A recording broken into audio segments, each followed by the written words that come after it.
Okay, so the Lolacam thing. Like, I had this idea. You know, I used to work at this indie game publisher, Midnight City. It's not around anymore.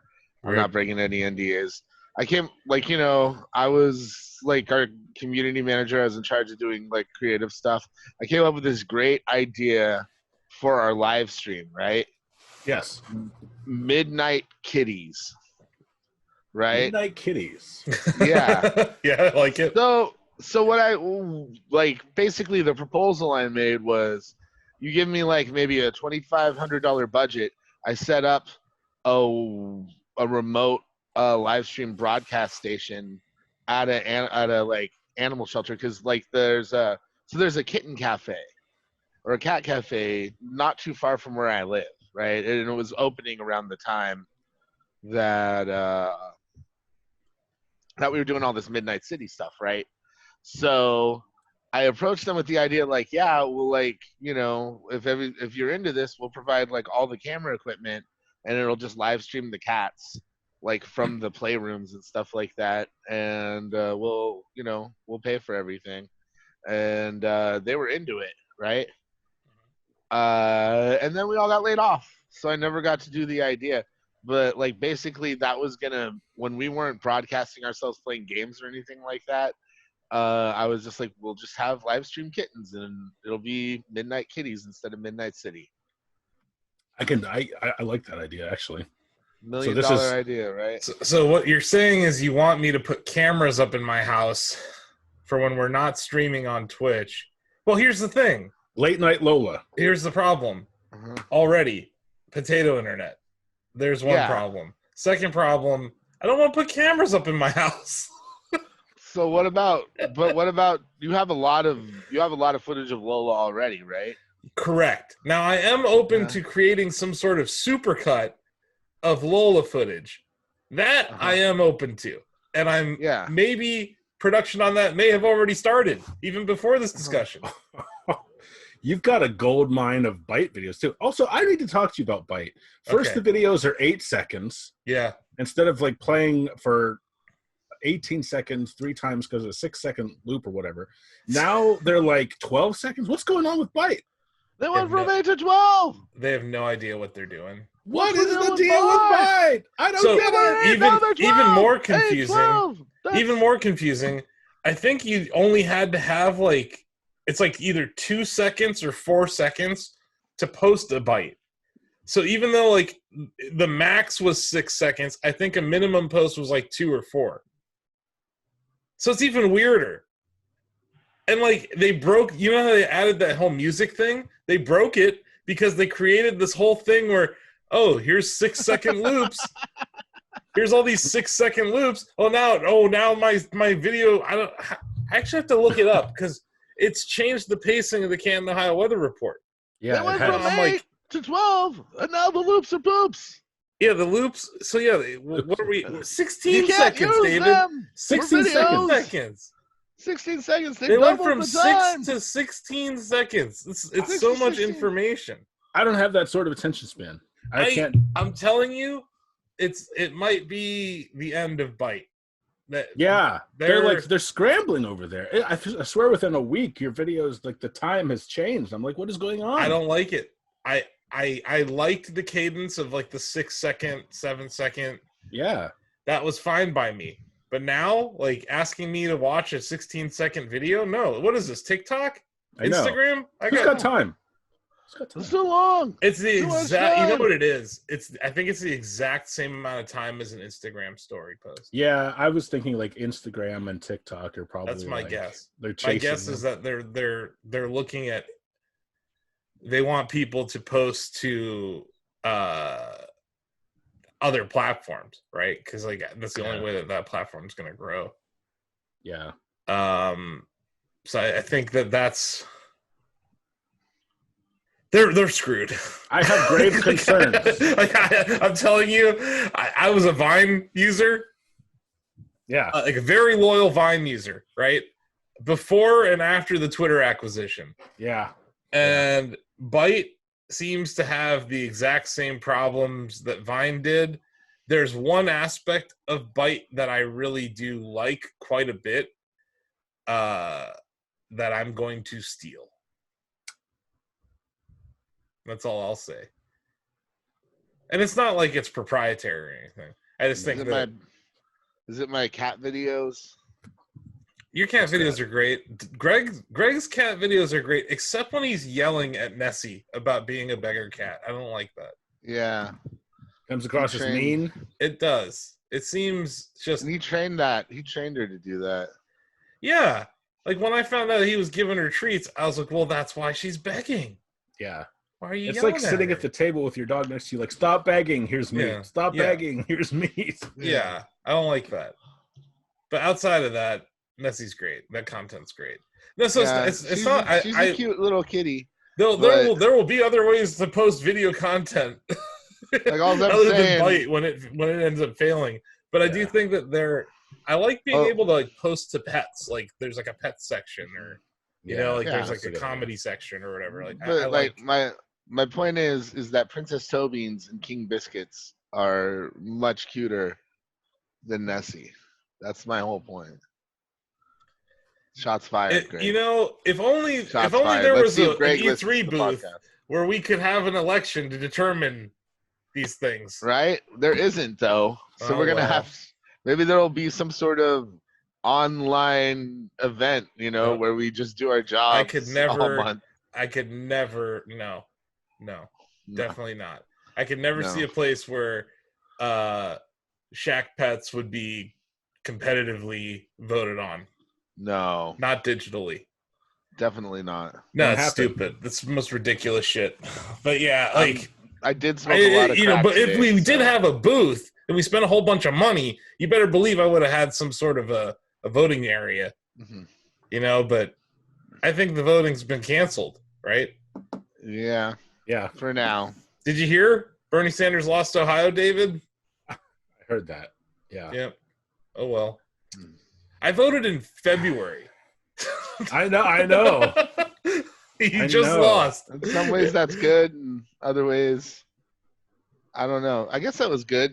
Like it would have been harder to vote now. No.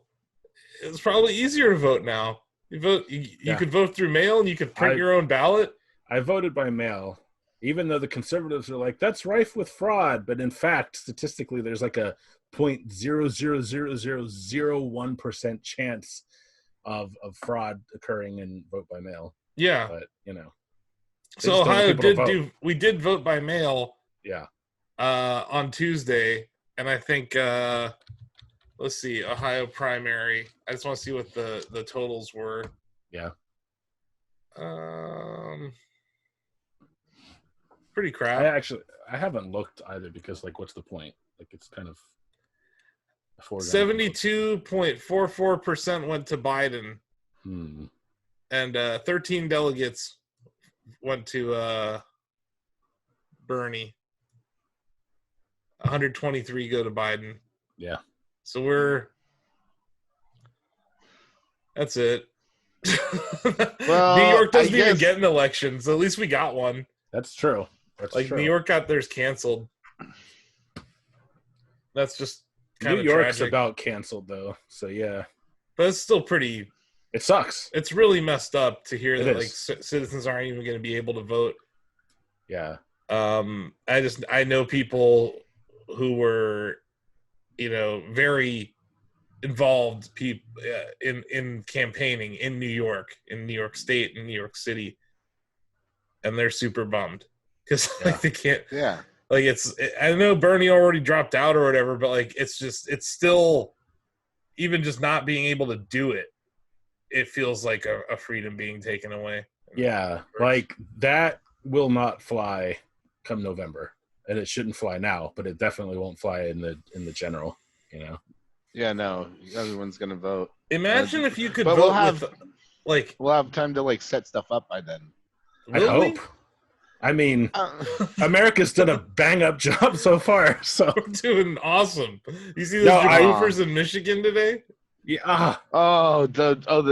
You know what? Let them die.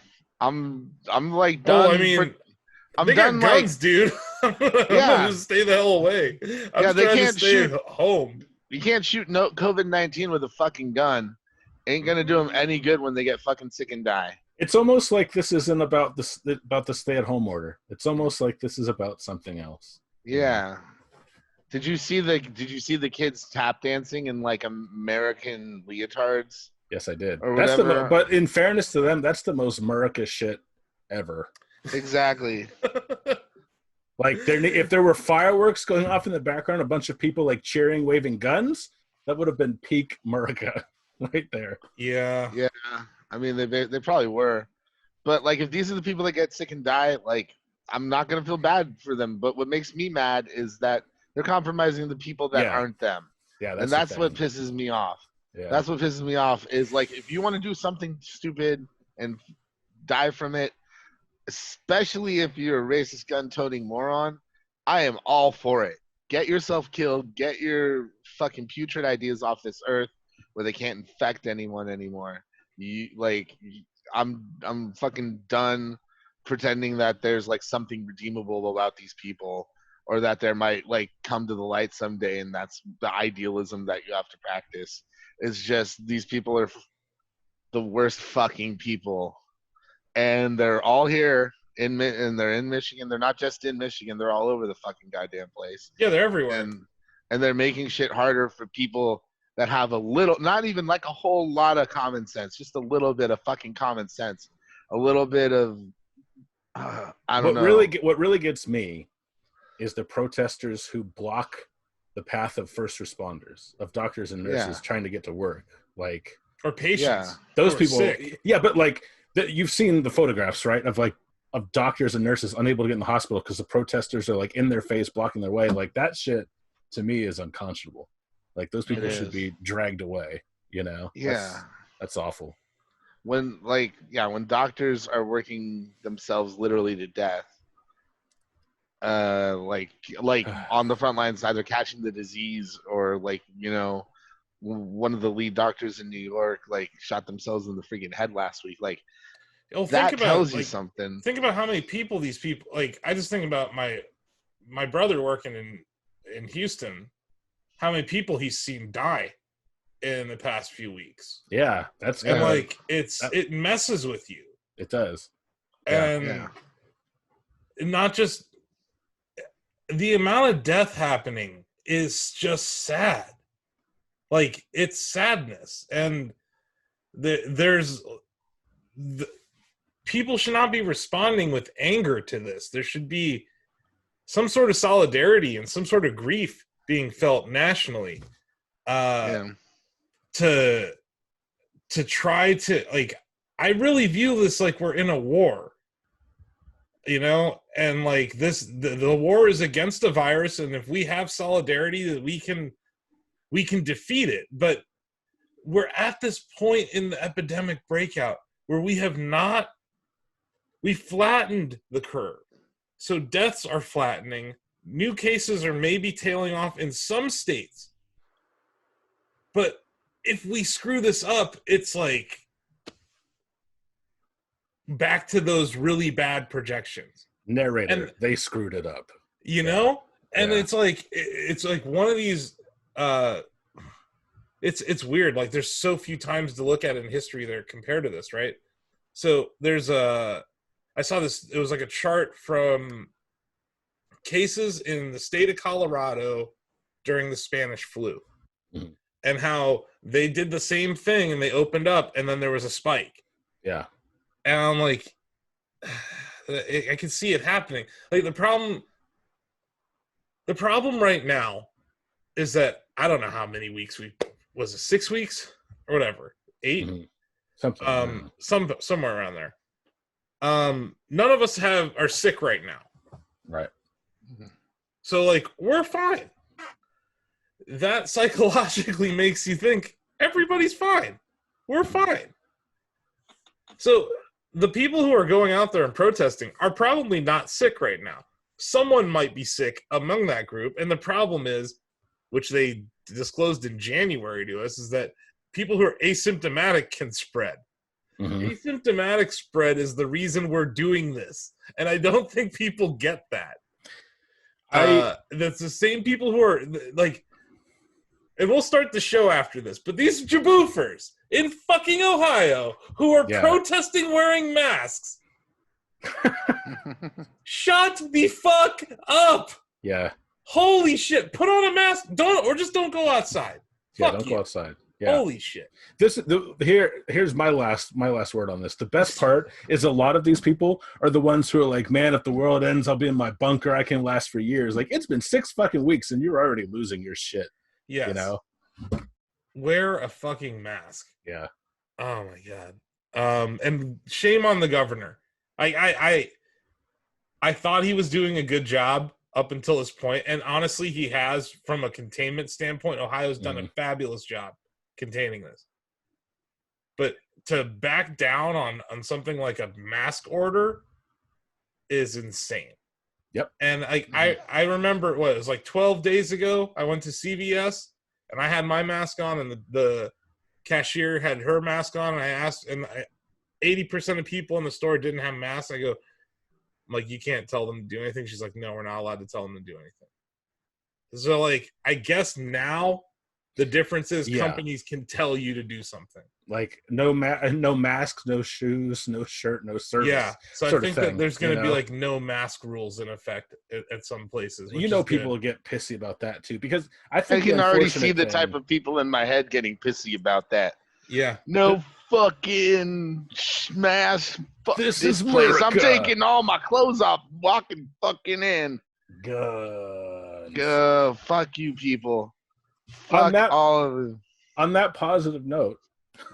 Oh my god. Oh. Hold on 1 second. Hold on 1 second. I have a breaking tweet. Yeah.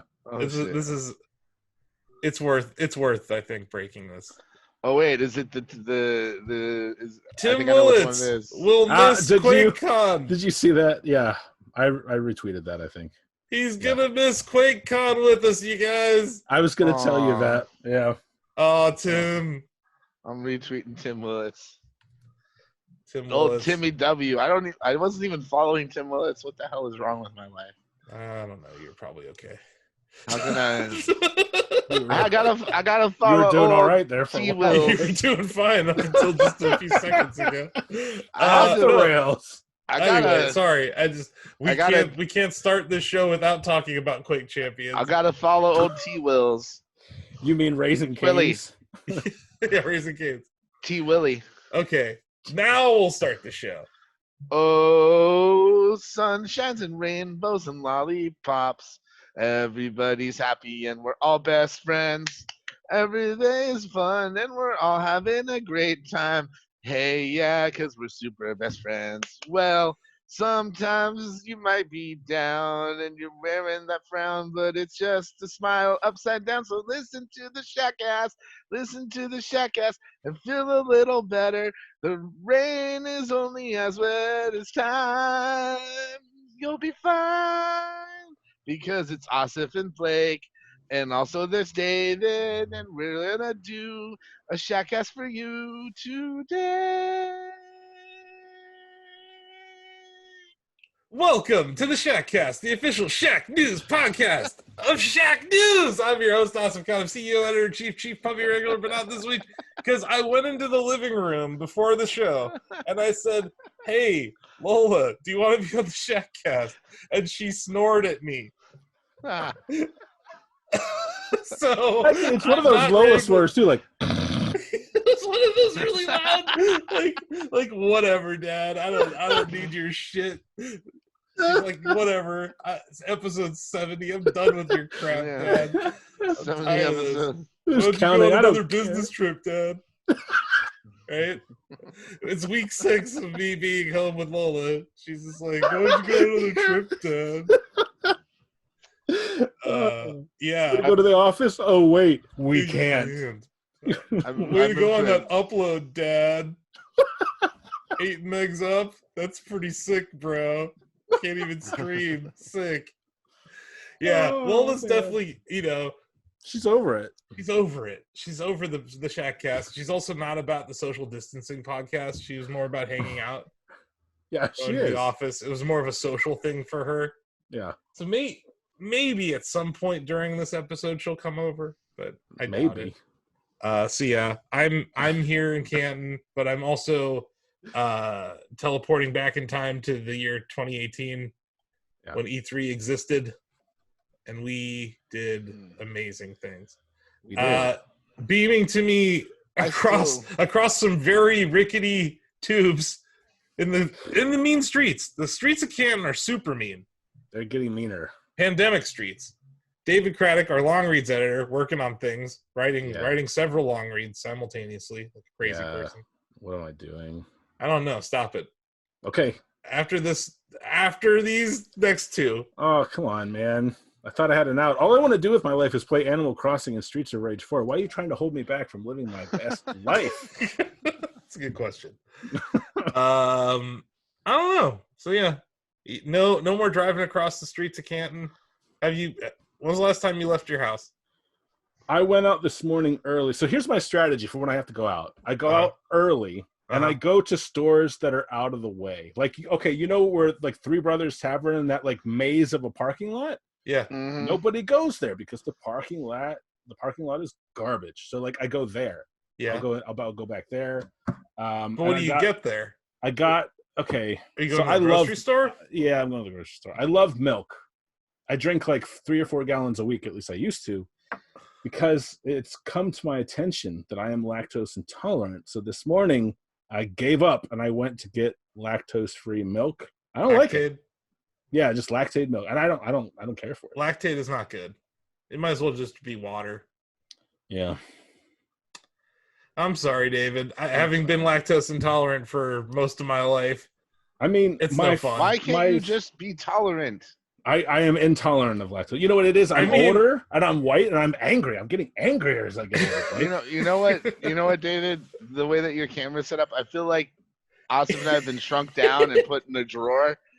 And like, are we like looking at you through a box or something? I don't know. I don't know what the deal is. I'm just noticing this. Oh wait. Oh, that's a screen. Look at this. It's another monitor. Okay. Yeah, I have. There's one here. There's one here. There's one. He's here. Basically Neo in the Matrix. It was like, honey, I shrunk the Asif and Blake, and you're like, you guys just stay in here and be cool. I'll be back in a little bit, and then like, no. It's like Indiana Jones. Yeah. Okay. Yeah. I like it. Yeah. And also beaming to us through probably better fiber optic cable because he lives in a fancy state like California. But at some point, it goes through some really crappy tubes to get to Ohio. Blake Moore's our reviews editor on a beach somewhere. Amazing things. Able to disconnect his thumb. Holy crap! And it's reattached, folks. Oh. If you're listening to the podcast and not watching it, you just missed out big time. Yeah, So, I took a raft to a deserted island. We're on YouTube now. Yeah. People are out there watching us. You know what? I feel like Blake has tacitly challenged me. Blake threw down the gauntlet. Blake disconnected and reattached his thumb, and that's amazing. But I got one better. I'm going to show you something even more amazing.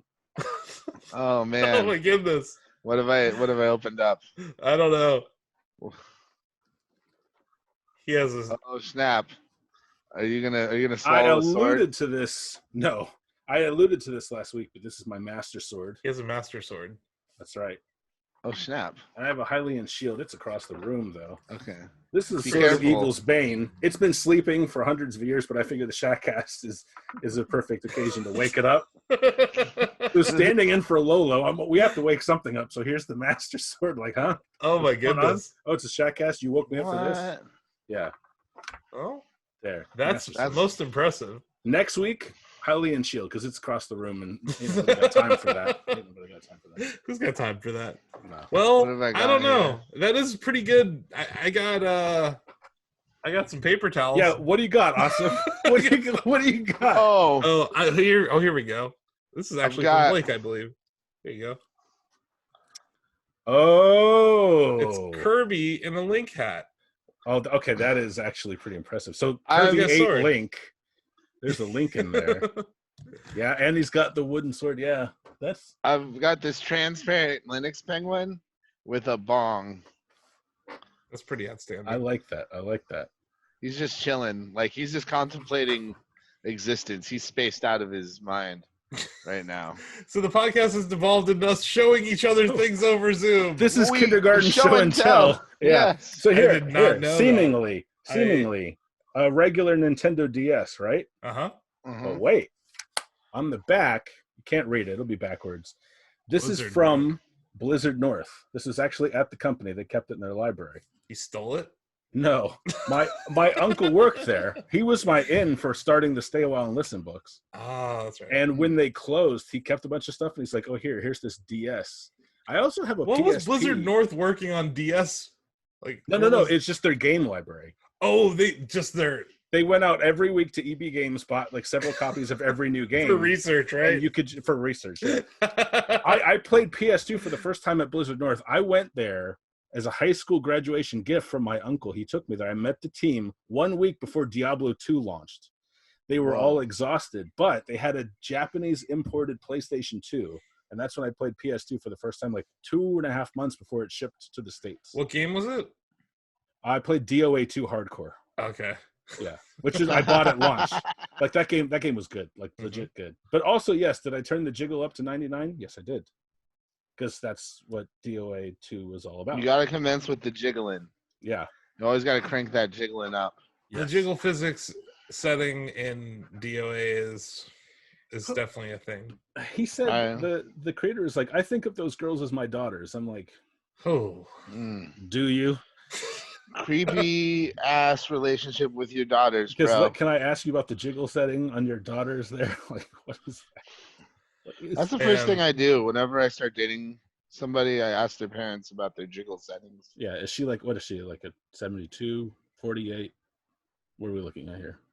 I've got some Borderlands trading cards. Borderlands trading cards. Yeah, like a whole bunch of them, like a big stack of them. I mean, I could go. No, you got. It has to be within reaching distance. You can't leave the desk. Those are the rules of the game. Well, I did, but it was a step away. It was a step away. One step away. I don't know. I got a lot of stuff that's a step away from. This is a picture Blake drew. Wait. I remember that. I think I remember that picture. Was that a quick cut? Yes, it was. Yeah. Each day I drew something different. Yeah. Right. It was a different AcheCon or whatever. Yeah, this one was Quasimodo-con.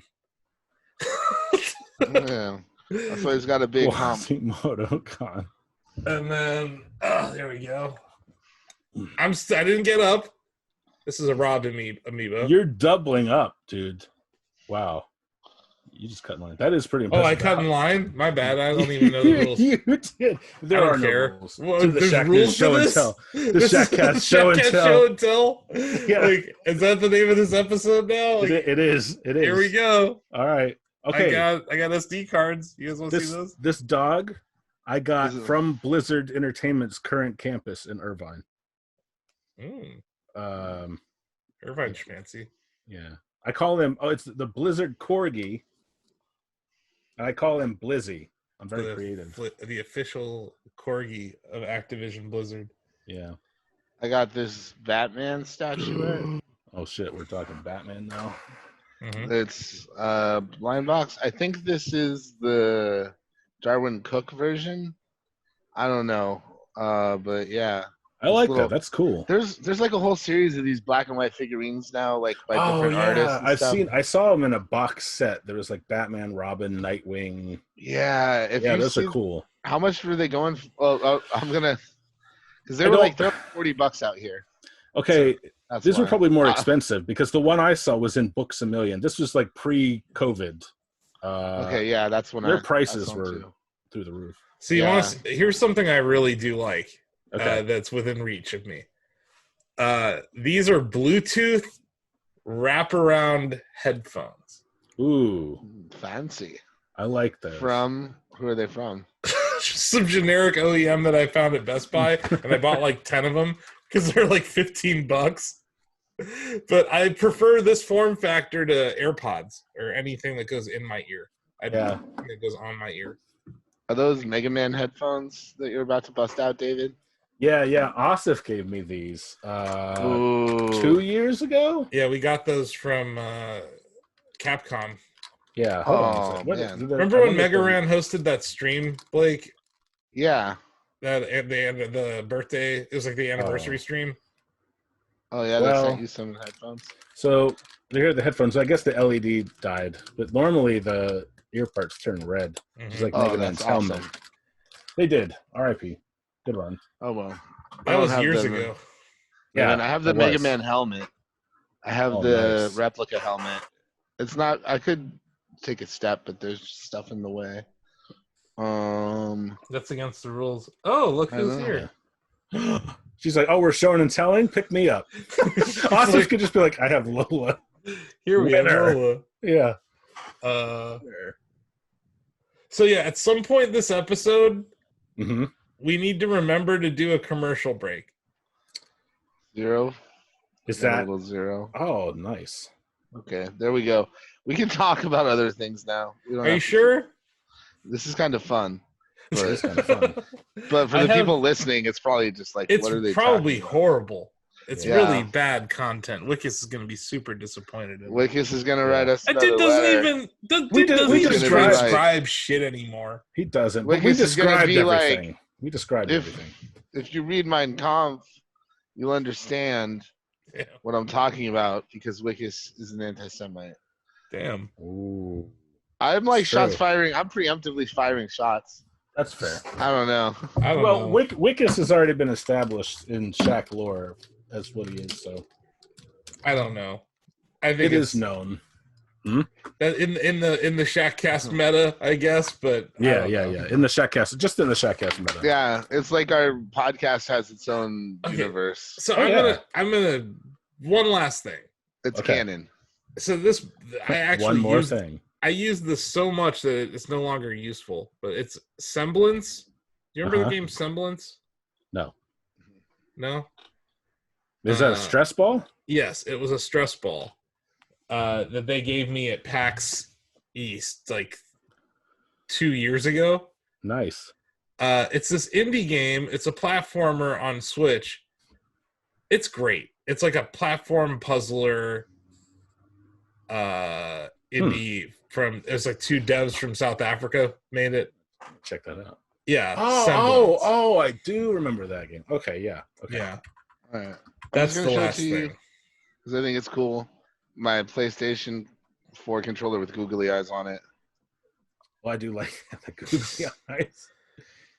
There you go. That's impressive. Okay, that's custom. So now we've ruined the audio podcast enough. No, we haven't. We described most of these things. Did we? Yeah. Okay. Yeah. But now they'll have to go and watch it on YouTube, and we'll get double hits. Yep. Bam. Gotcha. Boom. Got him. Gotcha, suckers.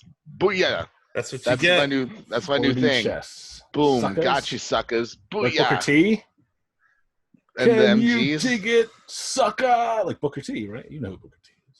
Like from the Warriors movie? Is that what you're talking about? Wrestler. No, wrestler. Oh, no, I don't, because I don't watch wrestling. He's the five-time WCW champion.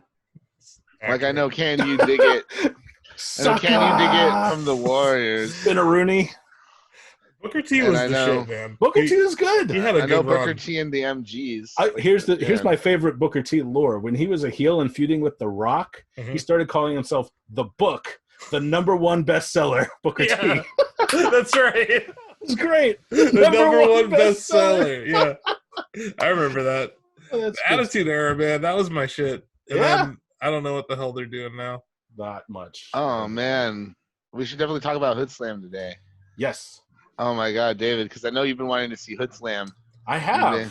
You may have missed your opportunity here. Yeah. So, like, Hood Slam seems to be, like, well, just indie wrestling feds in general are one type of small business that are really hurting from the pandemic. And like Hood Slam was a special experience. I've never been there, as Blake mentioned, but like so crowd participation is big in any sports, but especially in wrestling. Like the good wrestlers will kind of tune into the crowd, respond to chants and jeers. But Hood Slam, like you pass around bongs, open bottles of alcohol, All the wrestlers were themed after characters. Like the Link themed wrestler would actually dig under the ring for a treasure chest, and they'd play the music as he opens the chest to get a weapon out. Uh-huh. And now Hood Slam might be done because obviously that Hood Slam might be in the most violation of social distancing of any company out there. If it were to continue. Think about any live event, man. Like, I don't know. Like, I've thrown raves and been to nightclubs and stuff, and like, no nightclub can operate right now. No, like the DJ community is completely destroyed. The whole economy of Las Vegas is just in complete flux. Mm-hmm. Pool parties, no, not happening right now. No. Nightclubs, no, not happening right now. And these are, these DJs, Blake, they get paid like $1 million for a set because they're bringing in that bank at the door. Yeah. So it's like there's live music and live sports. All these, I saw that headline. It's definitely an existential crisis. It is. Every single venue, except for maybe the Warfield and the Fillmore in San Francisco, is like hurting right now. Like the Boom Boom Room, which is actually just down the street from the Fillmore, they just put up a GoFundMe. The Albatross, like another like really old bar in Berkeley, put up a thing. My favorite dive bar, the Stork Club in Oakland, they're doing a GoFundMe now, and they're not doing well at all. Basically everything I like about like places I like to go and things I like about the Bay Area, like they are all pretty much, if they haven't shuttered already, they're probably going to be shuttered soon. So, but don't worry, when the dust settles, Applebee's will be left standing. Oh no. No, not at all. Applebee's has been struggling for a while. They have. I'm just kind of being sarcastic because of, over the past 2 weeks, we've heard more and more about bigger businesses getting loans. Oh, yeah. Businesses. Like Shake Shack. Or they'll put a freaking Target there or something. They already put a Target. They just opened a Target in like this new downtown Oakland area that totally looks like super duper fancy. But here's the thing I love about it is like all of this property, like they're not selling any of it right now, and nobody, like the tech bubble's bursting. So like there are going to be a lot of nice fancy apartments around here that are going to go way down in price very, very soon. I'm hoping. We'll see, because my concern, kind of speaking to what you're talking about, is that it's like a rich get richer situation where the small businesses are getting hosed, and then Google, Apple, Facebook, Microsoft, Amazon, they're all just getting bigger.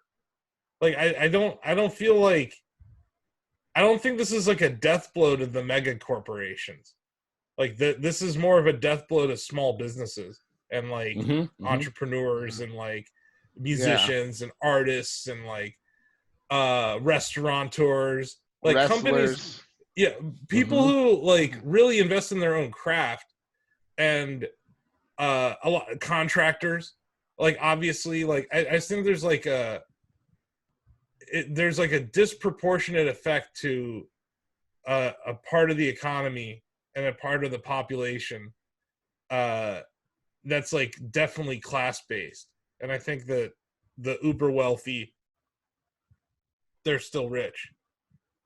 Like they're like, and they're gonna stay rich, and they fucking live in Silicon Valley.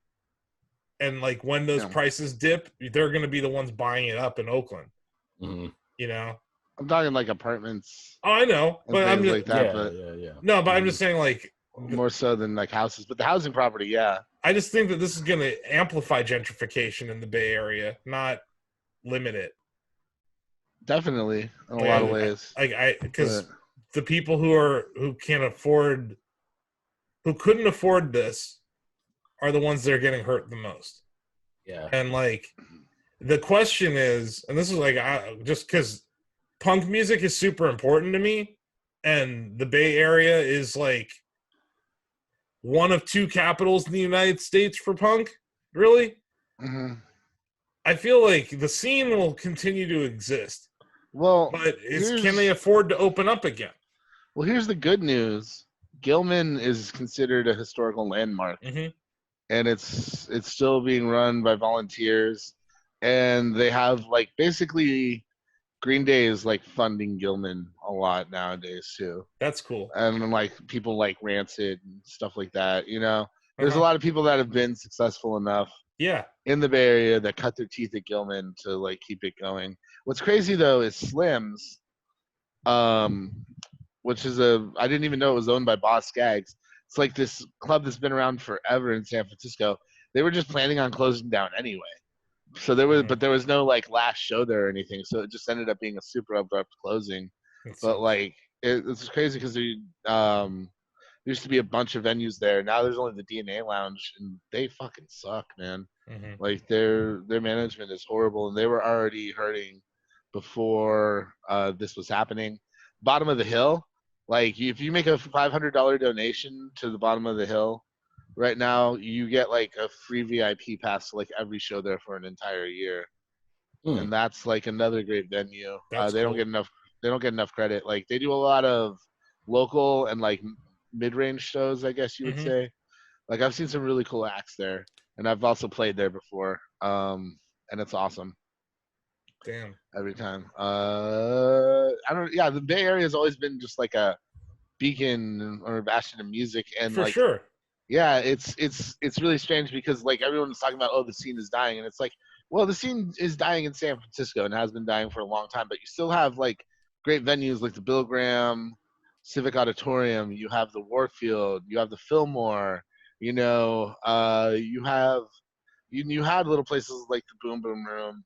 You have a vibrant electronic music scene too. Like it's not like I don't know. The house music scene there is massive. Yeah, like, that doesn't even include all the clubs where like it's DJs. Yeah, and, that's like, what I'm saying. time. Like there's like the live music scene in San Francisco has definitely changed in 20 years, but it was before this pandemic was still very vibrant. Like you could go to the city for a night, you know, and like see a good show most nights. Oh yeah. You know, like San Francisco and New York are like those two places where pretty much any given night you could see some music somewhere and it'd be good. And that's just, I think that musicians are definitely disproportionately affected by this. Oh yeah, I don't know. It's a good time to work on projects, though. That's the way I'm looking at it. I guess I have very little inspiration to make anything. So I was like getting ready to record like my first solo album in like a decade, and like it's definitely like put the kibosh on that for now. But it's also given me the opportunity to work on other things that I've been talking about working on with other people for a while. And I don't know. It's just like it can be tough to motivate, but at the same time, like what's nice about working on collaborative stuff, it's like somebody already motivated part A, and then I'm either motivating part B or part C, like after that. So I don't have to necessarily be the instigator or the one that like, you know, kicks my butt in gear in that scenario. Which is good. But yeah, it's also like, what are you gonna do with it once it's out there? Right now, like, how do you make a music video for something? How do you play a show to promote it? How do you get attention outside of social media? You know, CG there really isn't a way. CG live stream, luck. Yeah. I don't know, man. Like that, you can't do a regular video shoot. And I know you guys, like, I don't know, depending on what band you're talking about, yeah, you're definitely a visual, like you want to be in the shot kind of thing. Those are things I've definitely been thinking about. But yeah, like I'm kind of looking at my thing differently. Like I have like a very large rig that I use when I perform with my MC909s and my mixer and all that stuff. And I've been looking at maybe implementing that in like a software setup instead. So it's not like I would be creating music. I would basically just be curating my music during this time. It's like something to do that would be productive, but it wouldn't necessarily have to tap into my creative space because like I feel really drained right now. Like when I like sit there and come up with an idea, I'm like, it takes me a second, you know? Yeah, no. What I have found is that the way I'm expressing my love for music these days is that Potato Radio show that I fired up, which I enjoy that a lot. Yeah, it's late night on twitch.tv/Army of Techno. I infringe all the copyrights. It's got me listening to more music in general now too, which is good. Helps like keep my energy up. And I've been trying to highlight friends and colleagues that I know or throughout the industry, people I've played shows with in the past. Blake's band, Cartoon Violence. I played some Mega Ran, played some Green Velvet.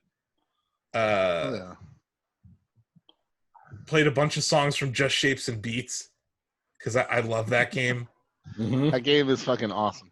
I can't sing that game's praises enough. Like if you haven't played it, this is a really good time to play that game. Like it's a really positive. Like that game tells a story without saying a word. You know, and like it's great. It's really fun and it has multiplayer. So if you have couch co-op situations, that's fun. Speaking of which, I made 3 freaking Mario Maker levels. Yeah, you were a busy bee. And boy, they were levels. Yeah, I played some of them. I know they're more or less under wraps until certain. Well, we already did they're the out. thing. It already happened. Well, I know they're out, but the purpose for them. We already did it. Oh, you already did it? Yeah. Thanks for Mario, watching. No, on the Mario stages? Yeah. Yeah. I thought that was a Saturday thing. Last Saturday. Last Saturday. Yeah. Oh, I didn't realize you streamed last Saturday. Those levels specifically? Yeah, hit the bell. No, I did tune in. I saw you, Blake, Bill, Chad. It was just every time when I tuned in, it was just like the 4 of you or the like 5 or 6 of you talking, and so I wasn't sure what you were playing. I even messaged you like, "Hey, change the game name." So I was watching. I didn't see Mario. We did. It went Kart. Smash. I saw Kart. Okay, I saw Kart and Smash. It was long. It went Kart, Smash, Tetris 99, Mario Maker, and then Rocket League. Okay, I came back later because I saw Kart and Smash, and then when I came back, you were all playing Rocket League, so I missed Mario Maker 2. That's what happened. I think Adam's getting Animal Crossing. I'm excited. Oh, nice. No, I completely missed Mario Maker. I thought that was for this Saturday for some reason, so I was just behind. No, yeah. So you did you play the boss level? I haven't played the boss level yet. I did one of the races, and okay. I want to play it with someone. Yeah, it's clearly I designed them not to be played single player. They're not that fun single player. The problem is the netcode in Mario Maker is trash. So it was hilariously bad watching watching 4 people go through, the area with the donuts. Yeah. That's tough. That was tough alone. I was like, all right. Like I ditched Yoshi at that Yeah, Yoshi was a red herring. Yeah, he was. I figured that out pretty quickly. I wanted to put Yoshi in it, and then I realized Yoshi actually makes you slower in this. Yeah, but that's what's cool about it is if you think Yoshi is, you grab a Yoshi, you think it's going to help you. Oh yeah, you see Yoshi, you jump on him, So that was clever, actually. I like that. Yeah, it's right at the beginning, so it's like slows you down right at the beginning. I was like, okay, I don't know. I've played a lot of multiplayer games just when I was reviewing the game, and and I don't like I don't like it. It's not my kind of Mario, right? No. But I knew that for this we had to do something like that. Yeah. So I tried to I was like, I just wanted to make a nice thing that kind of said Shacknews stimulus games, and then there was like a little challenge. Mm-hmm. And that little challenge is really what the race is. Yeah. That second level, though, did you try the frog? You didn't. There's no way. There's no way level you would with do the it. water and all the pipes and everything. Yeah. Yeah, I did play around in that level. That level, man, that was level. Did you beat the Frog Mario level? I don't think I did, actually. Yeah, it's brutal. Okay, I'm gonna. Yeah, I need to go back to it because I love the frog suit. I was like, that was one of my favorite additions in last week's. I remember messaging you on Saturday as I was making this level. I'm like, I'm making a frog suit underwater auto-scrolling Mario Maker level. And you were like, and I kind of like it. And I was like, I'm like, do you now? It's the first time I ever used the auto-scroll custom thing. It's actually kind of neat. Oh, okay. Not the just one speed thing. But yeah. Being able to make the camera go up and down and Mm-hmm. It's kind of neat. I normally don't like doing it, and I probably won't again, but I want you to try the boss battle level. It's of the three, it's the one I'm most proud of. I think it's like actually challenging. Okay, I'll play that one. But yeah, we executed another stimulus games. That was awesome. We with our AV team, it was called the AV Super Challenge.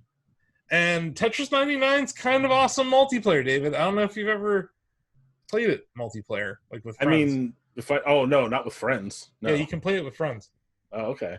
So I was thinking that might be a fun thing to do with our staff if we can ever get people to hang out. Let's stick to Quake. I'm good at Tetris, but no, you know what? Let's play Doom. If we let Ozzy in on the Tetris though, yeah, that's not fair. That's just a wrap. Yeah. True. He's very good. So that was kind of like some high times for Nintendo, but this week they announced some news that not exactly unexpected, but still kind of a bummer. No Nintendo Direct during the E3 week or whatever. The week formerly known as E3. Yeah. That's they said they might have one later in the summer, right? Yeah. So there's like I'm kind of not surprised. I'm disappointed but not surprised by this announcement because since E3 has been canceled for this year, companies aren't beholden to announcing anything that week. In fact, it would behoove them not to because the problem with E3, especially in the age of YouTube and social media and Twitch, is that they're sharing the news cycle with everyone else. So why elbow your way through that crowd? Yeah, everybody's got to show their cards all at once. I was talking with someone who plans events in the gaming space this week. I they said it just doesn't seem likely that there's enough that's going to be announced in June to justify like a event. Like it's just going to be an event of any kind or an E3 like event. That digital E3 event, right? Oh, like right, that they said that they were going to do. Yeah. It just looks like things are not shaping up like there's going to be enough to announce at something like that could carry a 3-day event. No. I mean, when you think about it, all the announcements happen over the span of, like, if you add all the press conferences together, it's like, 4 or 5 hours? The rest of it is just the show floor and going and doing stuff and live. Getting hands-on, getting interviews. So, no, there's absolutely no way they could, like, spread that out over a week or even 3 days. You know? No, it would be like a day. Yeah. And so what we're seeing happening is Nintendo saying, well, screw it. We're just not going to do anything. And because I think what they saw the Inside Xbox stream. I don't know if did you guys see that one, the work from home Inside Xbox that they did? Oh, yeah. I did not. Everyone has much nicer places than me. Yeah, there was all these people in really nice homes that work for Microsoft, right? And then that one guy in his backyard was like, "Oh, hello, I'm fucking rich, and I'm outside in my own yard because I'm rich and Joe Neat had the backyard flex. I love the backyard work from home flex. That is the It is solid. I'm gonna start doing that once the weather gets nicer. Froth, man. Yeah, I'm so ready for it. If it just stops raining for like a day. Yeah.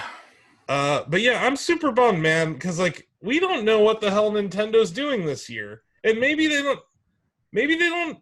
They're not doing anything this year. Maybe this is the year. This is the year of Mario. I think that's been all but confirmed. But in terms of like new releases, no, we have no idea. But like, okay, year of Mario, cool. What Mario game? Can you get remasters? Can you get me some Mario Golf up in here? Like, can I get like a Mario is missing? Like, what am I getting here? What is this Mario you speak of? You're getting core platformers, RPG. Man. I'm getting core You're getting platformers. That. You are getting that. When? My guess is intermittently throughout the year. But I to your point, like if they're not going to announce that week, then when are they going to announce what they are bringing to the table, and when are they going to bring it? Yeah. And like, is this a situation? Here's my concern. Nintendo is not the best at releasing games fast. No. Ever. No.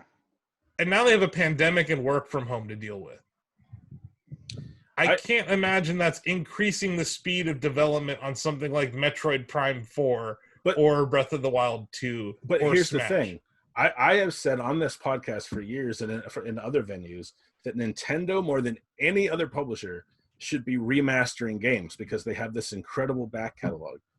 I don't care about Metroid Prime 4. I don't even really need anything new from them. If I get Mario 3D World Deluxe and Mario Sunshine Remastered and Mario Galaxy 1 and 2, I'm fine, man. That way, the whole point of remasters is to literally buy time for developers to work on new stuff. So you kind of roll out those remasters over the year. They get that money coming in, and yes, they will have been slowed down by working from home, but that'll buy them time, and I'll be playing every Mario game I've loved over again, and we'll be fine.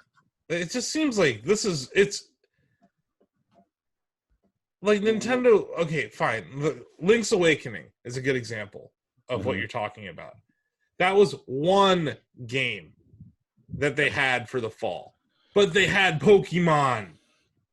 You know, they had another tentpole game. The other factor there is like Link's Awakening wasn't in-house. We don't know what Nintendo EAD is working on, or R&D 4, whatever they're calling themselves this year. Yeah, R&D 4 is what R&D 4.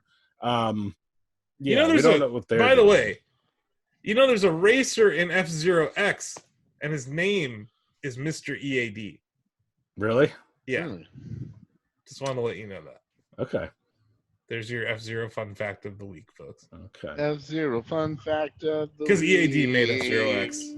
Hey, Austin, should we take a commercial break? Sure. Let's take a commercial break. So, did you guys know that we're part of the Greenlit Podcast Network? Did I? I must, because I suggested a commercial break. Awesome. Well, let's hear from not one, but two Greenlit podcasts from the Greenlit Podcast Network. Oh, excellent. Hunter x Hunter, Yu Yu Hakusho, literary analysis, comparative localization, JoJo references. The works of Yoshihiro Togashi hold a specific kind of magic, and the people who seek to examine their roots and spiritual descendants are known as the Spirit Hunters, available on the Greenlit Podcast Network. Fans of video games, history, or video game history will definitely want to listen to Retronauts. Each week, Bob Mackey and myself, that's Jeremy Parrish, dive into the stories behind the greatest games of the past and the history behind the hits of today. Check us out every Monday on the Greenlit Podcast Network. And we're back. Wow, those were some amazing commercials. I thought I had seen great commercials or heard great commercials, or maybe both, but I was wrong. Those commercials, man. They got me. Right they here. were good commercials. They were all good commercials. All of them. Now they're gone. And, even though we've done two back-to-back weeks of commercials for the Cartridge family, and they haven't issued an episode in that time, we still love them. And we hope maybe they just have to, maybe they're like popping it out of the console and blowing on the cart. Episode 100 is like, it's just them you to be have like, to line it up. You have to line it up with the ridge of the Nintendo, and then you push it down just to get. the problem there is that someone needs to go out and fight their way through the supermarket to get Q-tips and rubbing alcohol. Yeah. And they can't get out of the house, I think that they are running into some production issues though. So they are. Yeah. Our best wishes to the folks over at the Cartridge Fam and all the Greenlit podcasts, all of them. They're all great. And thanks to them, because it's basically like a web ring, like where it's a podcast ring where we all shout each other out and we all kind of lift each other up as a result. So it's been great. Green. They're lit. They're greenlit. Yeah. What more do you need to know? I want to hear a commercial for our podcast. What can you say about what would I say? Like, do you like Raising Cane's? Oh, hi there. I didn't see you come not talking about Quake Champions? I have a commercial that I recorded for us. Really? Oh man, I was supposed to. I asked you to do that like weeks ago. Yeah, I haven't done it yet. No, you want me to do it right now? No. Do it right now? No. Do you like podcasts? You should listen to our podcast. It's the most podcastiest podcast to ever podcast. Video games, other stuff, everything. Shacknews, Shackcast. It's a promising first draft. We'll come back. All right, I'll work on that. Folks, a lot of people talk about podcasts about video games. Seems like everyone in their mother got a podcast about a video game, but there's only one video game podcast that ain't really about video games or anything in particular, and that there is the Shacknews Shackcast. Oh. Now... I like that one. I would actually run that. I'm going to upload that. I would send that to Jeremy Parrish. Go listen to it already. What's the matter with you? Oh, there we go. Okay, we can do better. Yeah, do better. Well, I mean, do you want to listen to? Are you looking for a podcast that can do better? Why not check out the Shacknews Shackcast? Boy, oh boy, do they need work, but they're trying. Check out the Shacknews Shackcast if you like talking about video games, how we're all going to die of the COVID-19 virus, or wrestling. Maybe you like Animal Crossing. They talk about that too much too. Sure. Raising Cane's. Raising Cane's. Shout outs to Raising Cane's. Okay. It's getting better. It's definitely getting better. I'll work on it. So next topic, GDC got canceled again. Oh, double canceled, bitches. It was the most optimistic, optimistic postponement ever. GDC has made history twice this year. They were the first major gaming event to cancel, and they were the first major gaming event to cancel twice. That's true. History making. That's true. Well, they're going all digital twice. Yeah. You know what? If they get one more X, then it gets thrown over to the other family. Yeah, they can steal. Yeah, and they can all the points. Yeah, PAX West is going to steal all the points. One date right. PAX West still has not canceled. Come on, PAX West. What are you doing? They're just standing. They're standing there playing chicken. They're gonna jump at the last minute. It's like something's charging towards them, and they're gonna jump out of the way. And then PAX West is gonna go flying off a cliff or something like that. GDC is still the event to be canceled this year that disappoints me the most. GDC is my favorite event every year. I would go every year if I could, just as because it's just I love just going and talking to developers about craft and listening to developers talk about craft. Mm-hmm. There's so many amazing talks at GDC. So many. That would be a vacation for me every year. Just go and listen to talks. I was really looking forward to the Kojima presentation. That was going to be standing room only. I guarantee it. Oh yeah. Elbow to elbow with people who are ravaged with the virus. Oh man, I'm glad we didn't go. It's that. What a week. That week sucked. Yeah. I like going to PAX West every year, honestly. That's probably my favorite convention. It's E3 is my favorite. It's just everyone is happy to be at PAX West. Mm-hmm. It's fan facing, and it's not hypercritical. It's just a lot of positivity. That's like QuakeCon for me. But also a lot of entitled jerks. Fans can also be jerks, but I think overall, most people have a good attitude at the convention, and everybody's there for their shared love of gaming, and I really like that. QuakeCon being canceled hurts a lot too. Not only because like I've enjoyed the Quakeholio tournaments, but kind of to Asa's point, like in terms of like fan-facing events and camaraderie, I've always loved QuakeCon. Like it's just that BYOC is amazing. I could just stay in there for all 3 days, and I've never really gotten to do that. Like every time I've gone to QuakeCon, I've had to work. I spend more time in my hotel room writing than I do down in the BYOC. I've never had that QuakeCon experience of like flying across the country with my gaming rig all decked out, or driving cross country.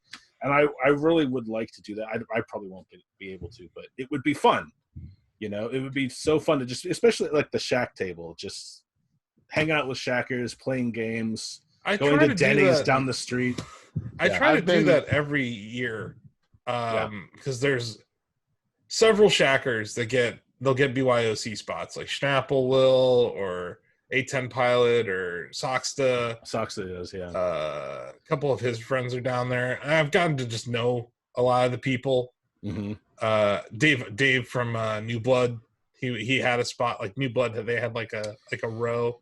I think I wanted to do that with you, but you tend to go down at like 2 a.m, by which time I've been asleep. Time to go, I've been asleep for like 3 hours because I know, but like it's after a long ass day of working. Yeah. And I'll go down there and I'll play games for like 2 hours with people. And like, whose computers do you use? They just let me jump on. Like I'll either like Soxta will let me jump on, or like whoever. And then like we'll play Rocket League or PUBG or whatever they were playing. Sometimes people have switches set up, so you just like play a switch with them. I want to go sit at Waifu for Life's. Yeah. Oh man, I'm so sad that we don't get to see A2M and Waifu for Lifeu this year. I hope that they can compete in the Great Quakeholio tournament. That's my hope. Yeah. Is that we can create something for them to really enjoy. That we can still celebrate QuakeCon, or at least. I think to our point, there's something very special about attending these events. Yeah. In a hobby that has, I think, been kind of mistakenly referred to as antisocial. Like you look at events like past, like QuakeCon and GDC, and it's really about the gaming community coming together to kind of celebrate and lift up this awesome industry. I've met so many people that I wouldn't have met because I have gone to a gaming event. Yeah. And then become friends with them. So it's like, yeah, definitely. And yeah. But yeah, for me, I still E3, Nintendo just doing this today, it's like, yeah, E3 is not really, it's not a thing anymore. Yeah. It's done. Like Nintendo, like if Nintendo at least gave us something that week, it still would have kind of felt like E3, but now it doesn't. And that's why we're going to get Microsoft showing us Series X next week. Is that the plan? I haven't kept up with a lot of news this yeah, week so at that, all, that's so I'm... Yeah, I put it in our show notes. There's an Inside Xbox on May 7th, I think. We're going to get so inside Xbox. We're going to get deep in the Series X. So that's a week from today, so we could probably talk about it when we record next week. Yeah. The Xbox Series X, Box X Series, Series Box X. I think I want to say it's that. Well, I still think, like, I know they're pushing Xbox Series X as the next Xbox, but it's still so weird to me because my understanding is the next Xbox is just Xbox, but the Series X is the top of the line model of Xbox. That's the one that looks like a mini PC tower. That's the Series X. Mini tower. Yeah. Yeah, Xbox One X is the thing that's lying over there. Well, so that's what I'm saying. Like, I wonder if we'll also see the other members of the series next week. No, just Series X. They want to get the high price product out the door first, and then within 6 to 12 months release that lower price product. So do you think because then you tax the early adopters?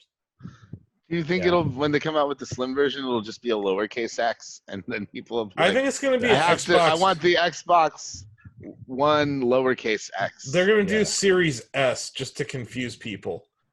Damn it! They are, I am already yeah. confused. What do you? Xbox They don't need Series to confuse X me. and Xbox Series S. It's going to be nonverbals, Blake. When you walk into GameStop, if GameStop's still around, if you want the Series X, you're going to do this. Yeah. If you want the smaller one, you're just going to do this. What I want to walk in with a boombox and play X Gonna Give It to You while doing that, and we got a deal.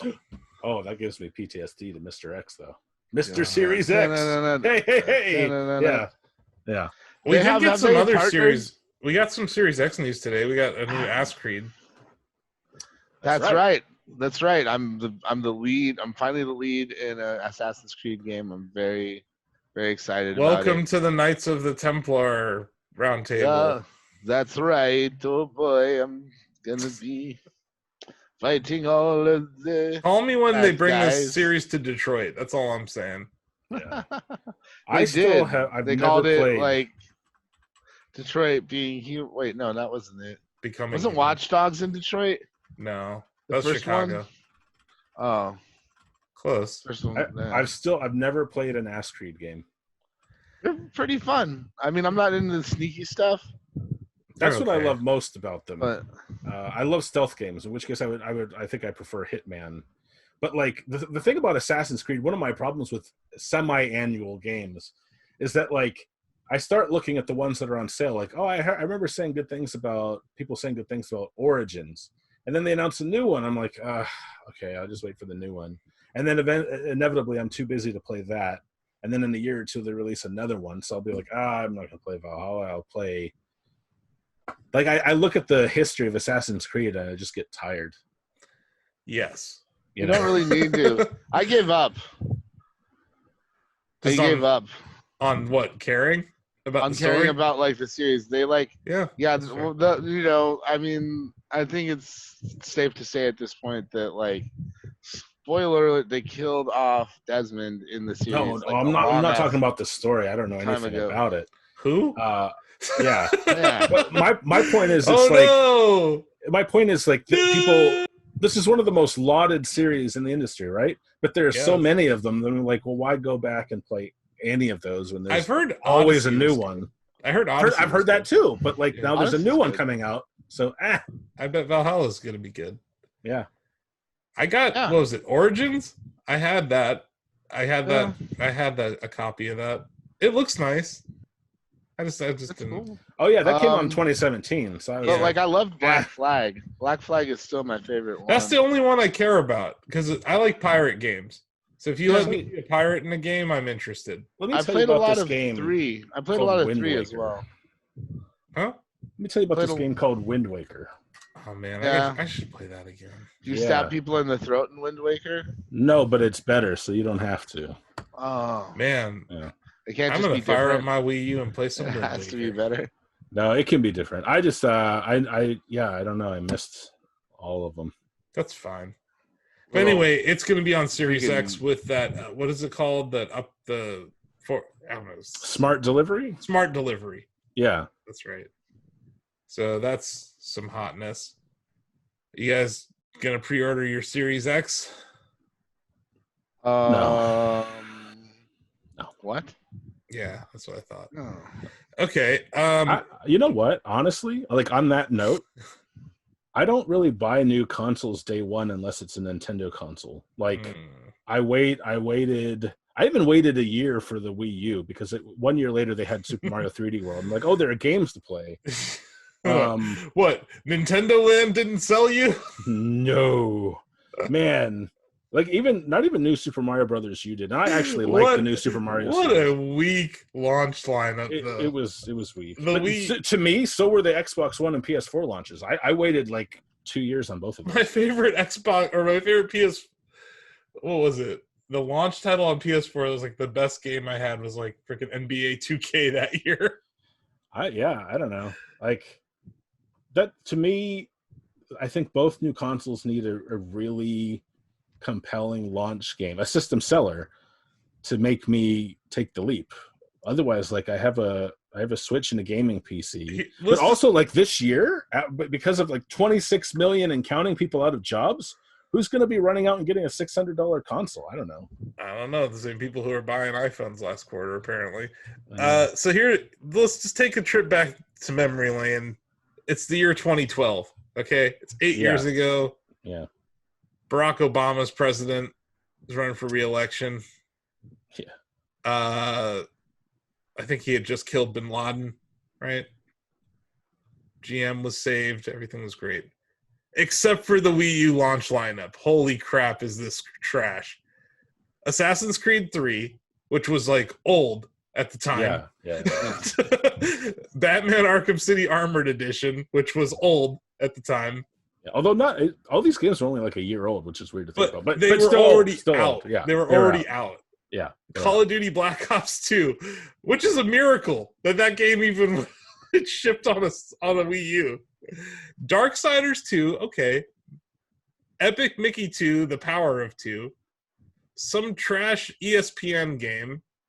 FIFA 13, okay.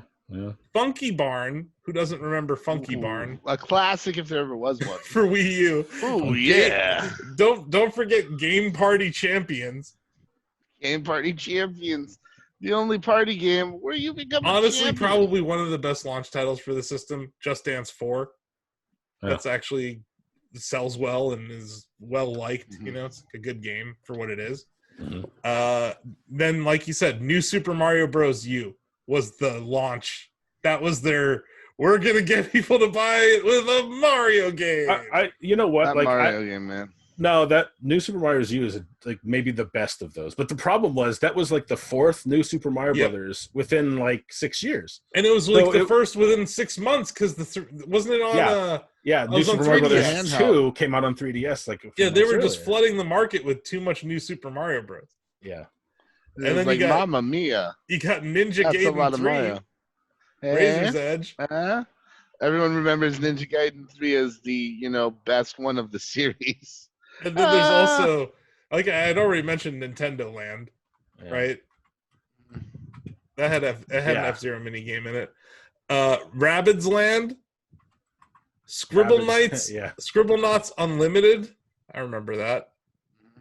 Sing Party, Skylanders Giants. Maybe one of the best launch titles, Sonic and All-Stars Racing Transform. Honestly, it was very good. Tekken Tag Tournament 2 Wii U edition. What? Oh yeah, that was at launch. That's kind of amazing. Wait, is this launch or launch window? This is like it says regions released on launch day, North America. Oh, okay. This is launch day, dude. This is this is what you had to buy from. Yeah. Ugh. Transformers Prime the game, which was trash. Yeah. Warriors Orochi 3 Orochi. Hyper. Orochi? Orochi. My bad. It's all good. Wipeout 3. Okay. Your Shape Fitness Evolved 2013. And who doesn't remember that old classic Zombie U? That was Zombie U. That game was great. Right? That game was fucking great, and maybe the only Wii U game that made clever use of the gamepad. Yep. Like that game was damn. I remember when they announced ports, because of course they had to, because it didn't sell well because it was sold like Wii U. Complete shit. I just thought, like, why bother? Because you're missing out on maybe the only reason to own a Wii U at that time. You know, I had Nintendo Land. I had New Super Mario Bros. U. I had Zombie U. I think that was it. That game was scary. How far did you get in Zombie U? Not very I far. didn't get very far. It was tedious. It was hard. It was tedious too because it's permadeath. So like you gotta like get back to your dead guy and get his gear. I didn't download it either, so that's definitely a. Also, like kind of makes an odd narrative though, because you keep dying. Mm-hmm. No. To get attached. You're not one. Yeah. That's the thing. Like it was really about just survivors trying to make it. But that was like a year when Dark Souls influence was kind of like just running wild over everything, because that whole getting back to your guy to get your backpack, and if you don't, the backpack is gone, was totally the Dark Souls bloodstain mechanic. That's a really god-awful launch lineup. It was. I think that game also had invasions, didn't it? Zombie U? Weren't there invasions? But somehow, I think Xbox Series X might have a worse launch lineup than Wii U. There's like no reason to buy one. Yeah, no, there's... PS5 also, like, unless you're just gonna hold out for The Last of Us 2 just to like up-res it or whatever they do. Spider-Man. Demon Souls Remastered. If that still happens, I will buy a PS5 on. You're gonna get Bloodborne 2 instead. No, oh gosh. Guarantee you I will not buy a PS5 on launch day if I get Bloodborne 2. But what if that's it? What if that's the thing for the Souls fans? I just bought a new gaming PC. I'm all right. They can have it. They can have Bloodborne 2. Man, that would be a huge bummer. I'm sad now. I'm sad at the very idea. Like, this is gonna be going from Demon Souls Remastered to Bloodborne 2 is gonna be the harshest. It's just gonna be so sad for you. I'm sorry, David. Forgiven. Why you gotta do that though, man? Why you gotta? Lila's staring me down. Yeah. Power stare. Power stance. Not power stance. Just kind of looking at me from crooked head. No. She's more like, what are you doing? You've been here all day in front of your computer. You know? Yeah. So yeah. Oh yeah, other Xbox news. Game Pass passed 10 million subs. Yeah. That's great. Huge. Yeah. Great news for them. It's been a smart move on their part. Really it's great news for gaming. Great news for developers. We streamed with the Bleeding Edge Ninja Theory devs yesterday, Blake, and they had mentioned how, well, the snorting in the background, how they, how like developing for a Game Pass title as opposed to a packaged goods game is kind of different. Yeah, but it seems like it's good. It's like, here's your game. Like, it's not going to cost you anything. And if you have an install base of 10 million, yeah, I mean, come on, that's awesome. That 10 million people could download your game. Yeah. That's even if like 1% downloads your game, that's still a decent amount of people out of that 10 million. It is. Yeah. So I think that gives every game on there like a real leg up as far as like beefing up their numbers at the very least. Plus, I'm sure like they get paid a certain amount per like game that's downloaded. It's time. Yeah. It's time spent in your game. It's downloads and time, but I think it's mainly time. But I can tell you, like, I've talked to devs who like brought their games to Game Pass after shipping it, and they're like, "Oh, it's just gravy. It's like extra money." Mm-hmm. You know, so I think it's been great. But then for the Microsoft first party studios, I think it's been great. I think it's been like huge for Sea of Thieves. I think it like made the player base way bigger than it would have been if it was just a $60 game. I think like you look at like Gears, you look at I think about all these games that I wouldn't have downloaded last year that I can because I'm a Game Pass sub. Even like Obsidian's games thrive on there because they make these really long, meaty RPGs. And so you look at like almost any Obsidian game on there. It's like 50 hours at a minimum per player. And yeah, Grounded is coming to Game Pass. Mm-hmm. Sure. Yeah. That's a big get. Mm-hmm. Yeah. I mean they own them. Microsoft owns Obsidian. They own them now. But yeah, I think Obsidian was that was a great acquisition by Microsoft. And then like we saw something really interesting this week where Gears Tactics launched on PC first. And I was like, ooh, okay, here we go. Yeah. Microsoft's like, you know what? Let's just sell games. Forget about what platform it's on. Yeah.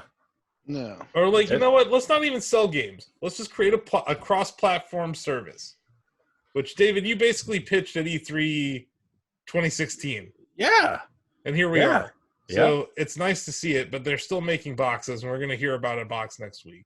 Yeah. And it'll play Game Pass. But that's the thing, right? Like if you want that box, it's there. Yeah. But you don't need one. Which is why when you ask, like, are you going to order your Series X? I'm sure a lot of people will, but I have no need to because I subscribe to Game Pass. You know, and I have a gaming PC that can run all that shit. So yeah, and it's Game Pass on PC has been great. Like for sure.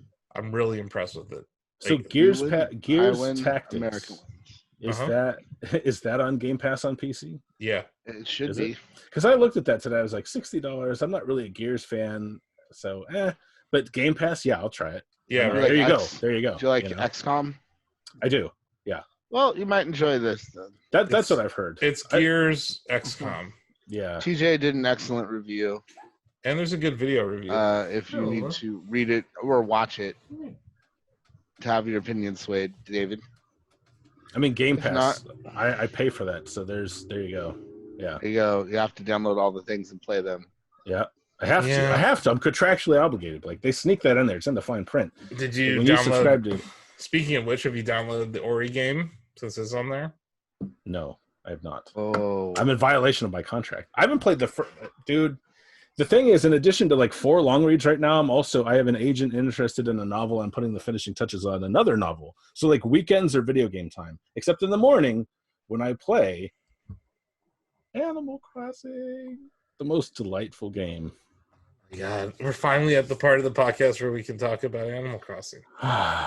That's why I'm here. Like, that's why I showed up tonight. Just oh my God. Oh yeah, but real quick, Last of Us 2 got leaked. Oh yeah, we could. Yeah. So this is we have a Shack chat coming up about that tomorrow, right, guys? Tomorrow. Yeah, that's right. Yeah, we're filming this. Yeah, we're filming this on April 30th, the last day of 420. Blake, how was your Ramadan? The actual day was pretty blunt-tastic. Oh, like, to be blunt, yes. To be blunt-tastic. But not blunt-tastic is getting leaked though. Yeah. No, that sucks. But we kind of talked about avoiding like how do you feel about spoilers? And I just avoid them. You know, last year I was on tour when the new Avengers movie came out and like all Game of Thrones was ending and everything. So I wasn't able to like, you know, be right there when it was happening, and like stuff happens so quickly now. Like we're on like probably a 48-hour cycle for memes and social events. 48 hours? What kind of stale ass memes are you looking at?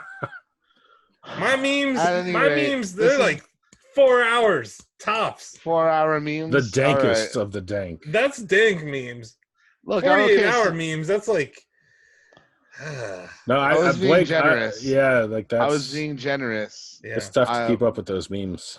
My point being is I was somehow able to like not have anything spoiled about either of those two things.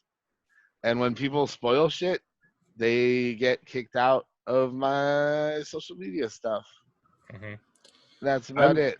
Like, if a Marvel movie gets spoiled, you can just catch up in 2 months when they release the next one. Hey, but yeah, I don't really. I actually seek spoilers out. I don't really mind them that much. Like when The Last of Us 2 spoilers hit, I was like, oh, where are they?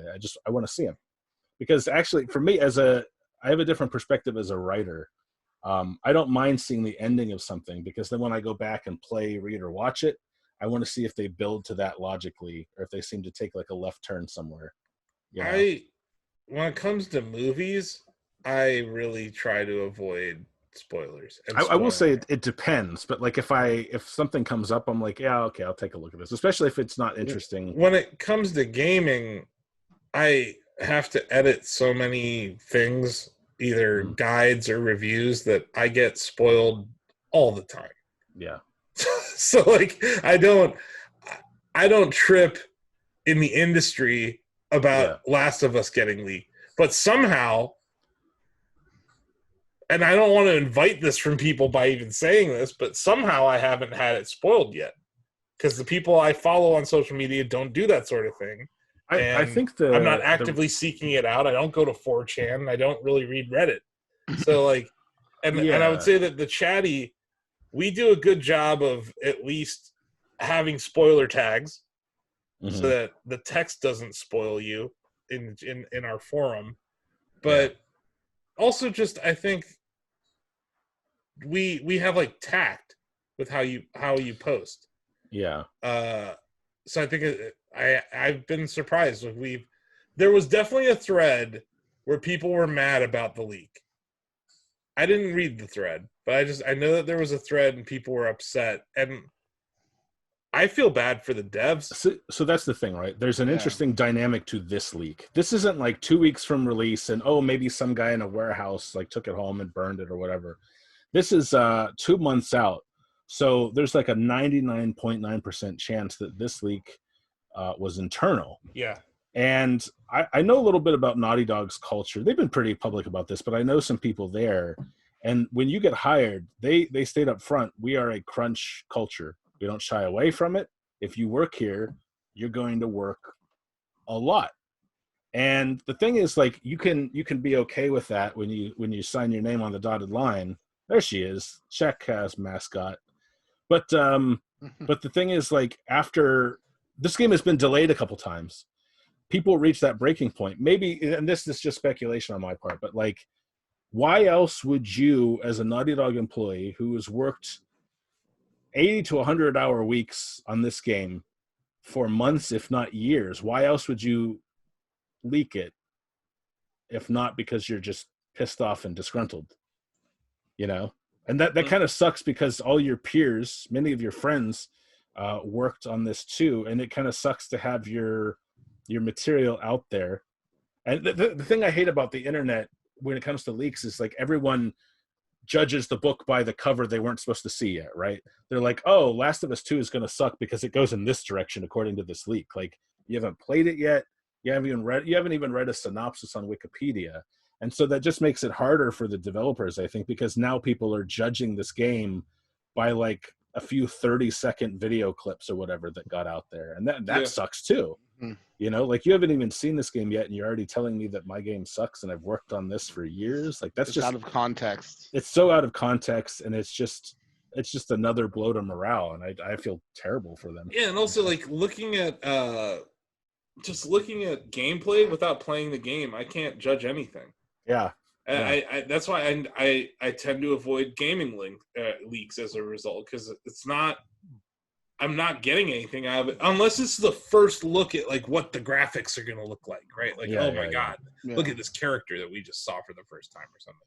But like, that's it. I don't get anything out of it. And I think that the problem is it seems like a large chunk of the story and the plot was revealed by this leak. So it is spoiled. It spoils the story for people who were looking forward to that. And it hurts the value of the game. Like, if I already know the story and it's a story-driven game, I'm less likely to buy it for full price. It's interesting because I think that can happen, but also sometimes spoilers increase the value of a game, you know, or anything really. Like, people want to see if what they heard about is really going to happen or how it's going to happen. Like, there might have been even more anticipation created by this. I mean, this is I think Last of Us 2 is Sony's flagship game for this year. I think it's going to sell very well. But that's like, to my point, like, people say the story is spoiled. Well, is it? Because we don't, again, as Blake said, there's no context. So maybe what we're seeing isn't what we thought we saw, you know? Yeah, I guess that's fair. I don't know. We'll see. It sucks. I think that Sony had their hand forced here to release the game faster than they would have. Yeah. The reason it got delayed in the first place is they wanted people to be able to receive packaged goods version of the games. Yeah. So that's really going to screw them over. This seems very malicious. This is a malicious act. Yeah, it does. And it's when someone does something like that, you have to look at it and be like, what's going, you mentioned it, what's going on over there that leads people to do this? Yeah. And that's a bigger question about culture over at Naughty Dog. Yeah. And I think that, like, maybe this will lead to that being addressed. Maybe it's good in that sense. So like, that's why we covered the news, you know, and like, we covered the existence of it. But I think Shack does a very good job of covering spoilers and stuff in the context of the news. Yeah, we do. Because people, hell, that's what they were searching for. It was one of the most read articles this week on our website. Sure. People downloaded and uploaded that video so many times. It's impossible. Once something like that gets out, it's like a pandemic, and Sony PR is Anthony Fauci. Yeah. So I don't know. Yeah, I loved the first one. That's the thing. Like, I feel like fans of this game were gonna play it no matter what. Like, yeah, the spoilers. I know what allegedly happens. I don't care. I'm still buying that game day one. I've been looking forward to it since I finished the first one. You know, turns out they're the last of them. Yep, that's it. Yep, there aren't much left. Surprise. The truth was the last of us were the zombies we met along the way. We are the Walking Dead. What? Yeah. Wow. What a twist. Yeah. I don't know. I think it sucks for Naughty Dog, but yeah, Shack Chat should make for interesting reading tomorrow. Mm-hmm. So this podcast will likely not be up by the time that goes live. So the Shack Chat will have already gone live. But if you missed it, you can go back and read it. That's true. It'll still probably be on the front page. Yeah. Talking about future boxcars now. Boom. Future boxcars. The future of boxcars. Welcome to the future of boxcars. Shacknews.com. We've got space hobos over there. And as you can see, space luggage over here. And I've got my space ticket hole puncher. Okay, so punch now holes in your space tickets. We got everything. We hit our rundown. We did it. Yes. And it was actually kind of organized. Animal Crossing. Ladies and gentlemen, this is your main event. What? Before I take a nap, do we need to do another like commercial spot or anything like that? No, I'm gonna put both of them. All right. I slam them in there together. Well, all right. I'm just gonna grab a pillow, have some chamomile tea, just sip on. So, David, let's talk about two things that happened this week in Animal Crossing that were of note. Yes. So the first thing, we have Mondays at Shacknews. We have these conference calls with all of our staff. Right. And it was an interesting one where we're talking about all sorts of stuff. And I can't remember what was going on. I wasn't paying attention at all, to be honest. I was probably saying something important then. Yeah, but I think I opened my gates up. Yeah. And you just came over. Well, so what happened was you mentioned during the meeting, you were like, "Oh, Bill's getting this." I'm like, "Oh, Austin's playing," and I went to the airport. Right. I went to the airport. It was like, "Oh, you can fly to." That's what happened. We started the call. Bill and I were already hanging out on my island together. Yeah. Because Bill had brought me some materials. He brought me some iron. He brought me some wood. He was just being a nice guy, and he brought me a face mask. That's right. So now my character has a face mask. I have one of those too. Yeah. So Bill stopped by, so you heard us talking. Yeah. And I didn't do a dodo code or anything. I just had my gates open. Yeah. So if you're friends with me, you can just come over. So you flew over, and then Josh flew over, and it was like, and then Donovan was there. Yeah. It was like half of our staff was hanging out on my island taking pictures on the beach. In the meeting, someone's talking, and you're like, "Oh, Shack meet!" Like there was a Shack meet in progress. Oh, it was funny because I was like, I want to do a photo shoot in front of my house by the beach. So I was like trying to organize people. I was hitting people with nets. Yeah. Oh yeah, definitely. It's so that was the first thing that happened this week in Animal Crossing. The other thing I did, I bought about 1.7 million bells worth of turnips for 108 on Sunday. Yeah. And then I dumped my turnip holdings yesterday. Some of them on your island. Yeah, we both split our shares. Yeah. Mm-hmm. And then some over at Watcher XP from the Chatty, his island. Yeah. He was kind enough I made like 4 trips to his island. So you were at what, 4:14? I had 4:14 in the morning until noon. So this is the funny thing. Yeah.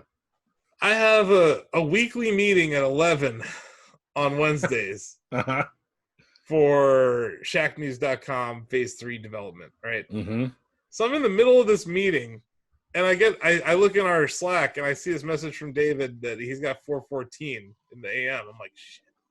So I'm like, I'm sorry, guys. I fire up my Switch during the meeting, and I'm like, I keep talking. I'm here, and I just start gathering turnips and heading over there. So I think I did one shipment. I came, I sold, I left, I came back, and like I was right. Like I don't know. I had to do something like that. I was either I was getting worried for you. I was like, so I came back with my second shipment of turnips to your island, and it's like 11:55.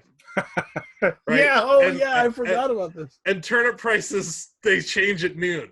Yep. And I'm like, shit. Okay. The thing is, you were standing outside Nook's Crane. I was like, what is he doing?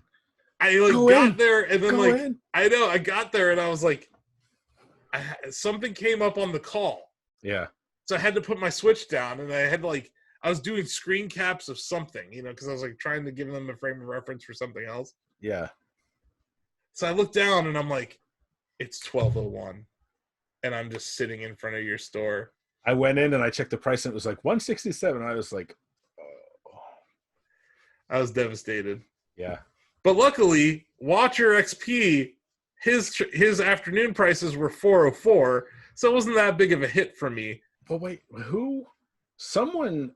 so yesterday for the first time, Wednesday, I used the Turnip Exchange, where for those who don't know, you can set up like a private little queue. Yeah. For people that you share the link with, and you line up, and then you get a dodo code when you're like next in line. And whoever was it, Watcher or someone else who had like 595 bells per? No, it was not Watcher. I don't remember his name. But I sold half of my turnips on my island at my 414 price in the morning, and I was like, I'm gonna. Who had 595? I don't know. I sent you the thread, and I dropped it in the Animal Crossing. It was too late. It was too late. That was there. But yeah. So this was it was someone in Pacific time. So we had until 3 p.m. our time to take advantage of this. I let you know, and I let Amy know. Amy made like 4 trips. Oh, she damn! Became a billionaire for the first time yesterday. Damn. And I cashed out. I had about 3.5 million in the bank. Yeah. My house will be done tomorrow morning. The basement. I got the upstairs yesterday, finished today. I will have a basement tomorrow, which I'm going to turn into a pool room. I've started building bridges. I'm just like, I'm making it rain all over. So do things cost a lot of money on this game? Yeah, so you can upgrade your house. Like you start with a tent, and then if you go to Tom Nook, who's kind of the big chief. I know who. Yeah, you know who Tom Nook is. So he can upgrade your tent to a house, and this costs bells. Once you pay off that loan, he's like, right now you only have 1 room in your house, but I can make it bigger. But it's going to cost you more bells. So once you pay that off, he's like, I can give you a bedroom. You can get up to 4 bedrooms, and then upstairs in a basement. I think the basement, I owe Tom Nook about 2.5 million bells right now. Yeah. Wow. But then the house is done. The cool thing about this, from my understanding, like Josh has like 7 million bells. Like I asked him earlier this week, he's upgraded his general store. He gets high ticket items now. He bought a coin-op cabinet, an arcade cabinet for a fighting game that looks like Street Fighter 2 on the graphics on the little screen. It's hilarious. I was like, oh man, if I give you bells, will you buy me one of those and send it through the mail? Because you can send gifts to friends. And he's like, oh dude, my house is done. I sold a bunch of turnips. I've got 7 million bells in the bank. Here's an arcade game. He gave me like a bunch of stuff. Also, I went to Josh's island. Blake, you see your background there. It looks really scenic. It looks beautiful, right? It looks like paradise. I'm here to tell you, Josh's island in Animal Crossing is the most beautiful place I've seen in any reality. Like, there's no place on earth that could be as nice as Josh's island. I think it's impossible. Like that dude, I was like, dude, how much time have you spent like on terraforming? He's like, it's taken a long time. Like his island is just beautiful. He's got orchards of these fruit trees, and like before you go into each part of the orchard, there's a sign that's like, oh, there are oranges in this part. I'm like, man, this is paradise. He said it. We had Josh and I had a picnic on the beach with the surf rolling in. How romantic. It was Josh's island. I was taking videos every 5 seconds. I'm like, I just need to this should be on MTV Cribs, because this is the nicest place I've ever seen in my life. But like the point is, once you finish upgrading your house, if you do the turnip game, you have millions of bells at any given time to do just whatever you want. Yeah, that's like end game content, right? For sure. And there's cool stuff, but you crack me up, Asif, because like the interesting thing about this game, it's kind of like Breath of the Wild or most open world games to a point where like people go on different paths. So like I go to Asif's island, and your residence hall is still a tent. Yeah. But your house, you've got like a floor made of money, and you've got like millions of bells, but then Tom Nook is still living in a tent. Yeah. It's so funny. Guy. It's so... I want my paper stacks. It's so funny. I see you on Twitter where you take a picture of yourself with your VR. I love the VR helmet, by the way. That's a total awesome move. But you've got like the carpet made of money. You're basically Scrooge McDuck. Yes. Tom Nook, your general store, is like, yeah, I'm in this tent. I made a money bin for myself. My first room, and it's great. Like I get so many gifts from people. I think it's an element of the game that people don't really factor in. Yeah. Like my floor, that's from Green Skull, who, from Ready Up.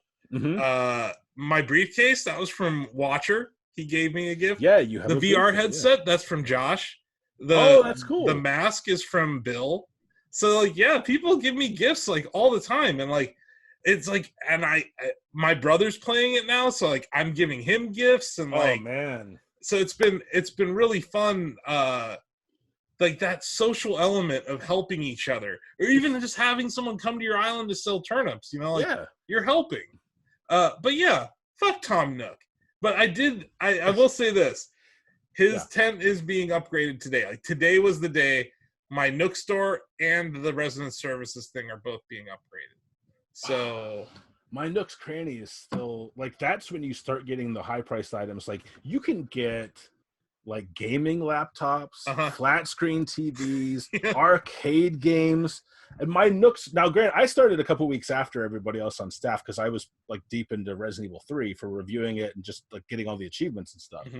But like apparently it's 30 days after you start playing that you can upgrade Nook's Cranny. But I was talking to Bill about it. He's like, actually, there are like a lot of conspiracy theories about this. No one really knows when it upgrades or why. And I was like, what? So I was down a rabbit hole this afternoon. I was taking a break. Like, how do I upgrade Nook's Cranny? And people are like, oh, you have to spend so much money. And you also have to sell so much, bells worth of merchandise there. So like even every day, I've already been doing it. Like every day I buy the new carpets and wall types that you can get. The first thing I do when I wake up and play that game is I go through my fruit trees, pick fruit, wait for Nook's Cranny to open, sell it. And I need to upgrade my store because I want to start buying the better stuff. It's called Nook's Cranny? It is called Nook's Cranny. Last week, and you said the same thing. I love it. It's great. It's great. Love it. It's great. Just waiting for it to open up. You're waiting for that raccoon to open up his cranny for you. Look, it's all about the Nook. It's cranny. Two Nooks, one cranny. Timmy and Tommy. Yeah. Oh yeah. Yeah. Now it's getting real. So Amy's house, man, she's been working on it for like 5 hours. Because I told her, I'm like, oh, we want to feature on the show. She's like, what? So now she like panics. She's like, oh, I gotta get ready. I'm like, whenever I tell anyone about it, I tell anyone that I want to visit their island, they're like, no. It's not ready. My house isn't ready. I'm like, it's never gonna be ready. Like you pointed out, I give no fucks. My house is like, but that's the thing, full of money. People can play this game in so many different ways. It is one of the most imaginative and just joyous games I've ever played. I think we were talking about this earlier, but like when someone comes to your island, you have to watch a cutscene, the game's not perfect. I'm sure this will come up in Game of the Year debates, but you have to watch this cutscene, and they come through your airport, and the message is like, oh, Asif is here to play. Earl and I love that. Well, I didn't know if you want to give your name, but Earl Divix is here to play. But that phraseology to me is like intrinsic to the game's joy. Is here to play. Yep. You're bringing people together just to have a good time. And I think that's I think I talked to you about this, but the sociological and psychological little nuggets they've squirreled into this game are interesting. Like how no one ever, I was talking to Amy about it, no one ever says anything negative. Like, say you take a fossil to Blathers, the owl, in the museum to assess, because you can donate fossils and check them out in your museum. And he doesn't say, like, oh, we already have this, take it back. He's like, man, I wish we could take this, but we already have it. Here, you have it. Like, they never, nothing in that game is out to discourage you or make you feel bad. Everything is to lift you up. And I think that this game is like, it's so timely. Like, it's the perfect game. Like, when I play that game, I'm just happy. I just feel good, honestly. The music, no matter what I'm doing, the music's so good. The music makes me feel good. Yeah, like, it's just a happy game. I sing to Lola to the tune of the Animal Crossing song. It's While a really fish. Like motivational. I've been doing more fishing, but I keep getting the same fish, man. Oh, obviously. Kind of, but I don't care. I just like the act of fishing in that. But game. I wanted to ask you, like, I've only used bait once. What exactly is bait for? When I fish, I just cast the line, but apparently, like, bait is used to catch like special fish. But, yeah, if you want to go after like a shark or different things. But do they? So I noticed there are 3 silhouettes in the water. You see the small fish, medium size, and big fish. How do I know when to use bait? I don't think you do, but I think that there's a fishing guide on Shack. Yeah, I've been meaning to check it out. You catch certain fish when it's raining versus when it's not. Yeah. And I think there's nighttime fish and daytime fish. There are. So there's like a lot of different factors, but then bait is also another factor in increasing your probability of catching a certain fish. Okay. But I don't care. I just like fishing. Like I do too. That mini game of yeah. It's really fun. It is really so fun. minimal, but yeah, really one of the best fishing games out there. Yeah, it is. It's so simplistic, but you feel really good. You know, another little touch that I like, when you do something that makes your character like hold something and cheer, any NPCs around stop and clap for you. Yep. Like everything, the part that I love, and you see this a lot because you still got your damn tent going on, but when you use Tom Nick's workbench next to him after you finish something, he's like, yep, like, yeah, you made a chair, good for you. Like everything they do in that game, everything is like meant to just make you feel good. Oh yeah, like I'll be fishing and Mira's next to me and I catch a fish and she's like, yeah, like they get pumped for you. And the funny thing is, like, I've started moving my neighbors up to the cliffs, which is like the poor end of town, because I want my lower terrain for fruit trees. Okay? I get it. Yeah, I'm cornering the fruit market. Yeah, but sure. Like you go to Tom Nook, he's like, oh, let's talk to like Tank, this rhinoceros. He's like, let's call Tank in here and talk to him. And Tom's like, you want to move where David wants you to move? And Tank's like, yeah, I've been thinking I need to change. Like they don't even make you feel bad about that. I love how stoked they are about you getting to name the island. They are. They're like, yes, you totally should name this island. Well, the funny thing is, like, it starts with a powwow where everyone shouts out a name at once, and then everyone's like, you know what? David's name was the best one. Let's go with David's name. Yeah. And like right out of the gate, like they make you feel good. But I feel like that's one of those moments that you're talking about. But there's an interesting in my subconscious, like, you question Tom Nook because he's like, hey, you're really doing great stuff on this island. I'm like, yeah, and I'm really giving you a lot of money, so I'm sure you're a happy guy, but this game is just, I play it every day, sometimes for like 15 minutes, sometimes for a couple hours. Like Amy and I will sit side by side and just talk about what we're doing on our islands. We'll visit each other, like, oh, what's your hot item of the day? Like today I had the mini workbench, so like she came over and sold a bunch. It's just super fun, man. Because I had a bunch of things that were kind of like, my Nook store was closed today, like a bunch of things were closed. Yeah. I was like, might not play it today as much, but I am thinking about starting work on briefcase level 8. Blake's holding his breath. Oh, I thought he was like, I'm holding my breath until the Animal Crossing conversation is over. No, I don't need to black out. That's cool. But yeah, I am. I like, for a moment today, I was just like, I was in my kitchen and I was like, briefcase level 8. I saw the first screen. Uh-oh. And I was like, oh no. Yeah. So here's the thing, David. Okay. It's gonna be really hard.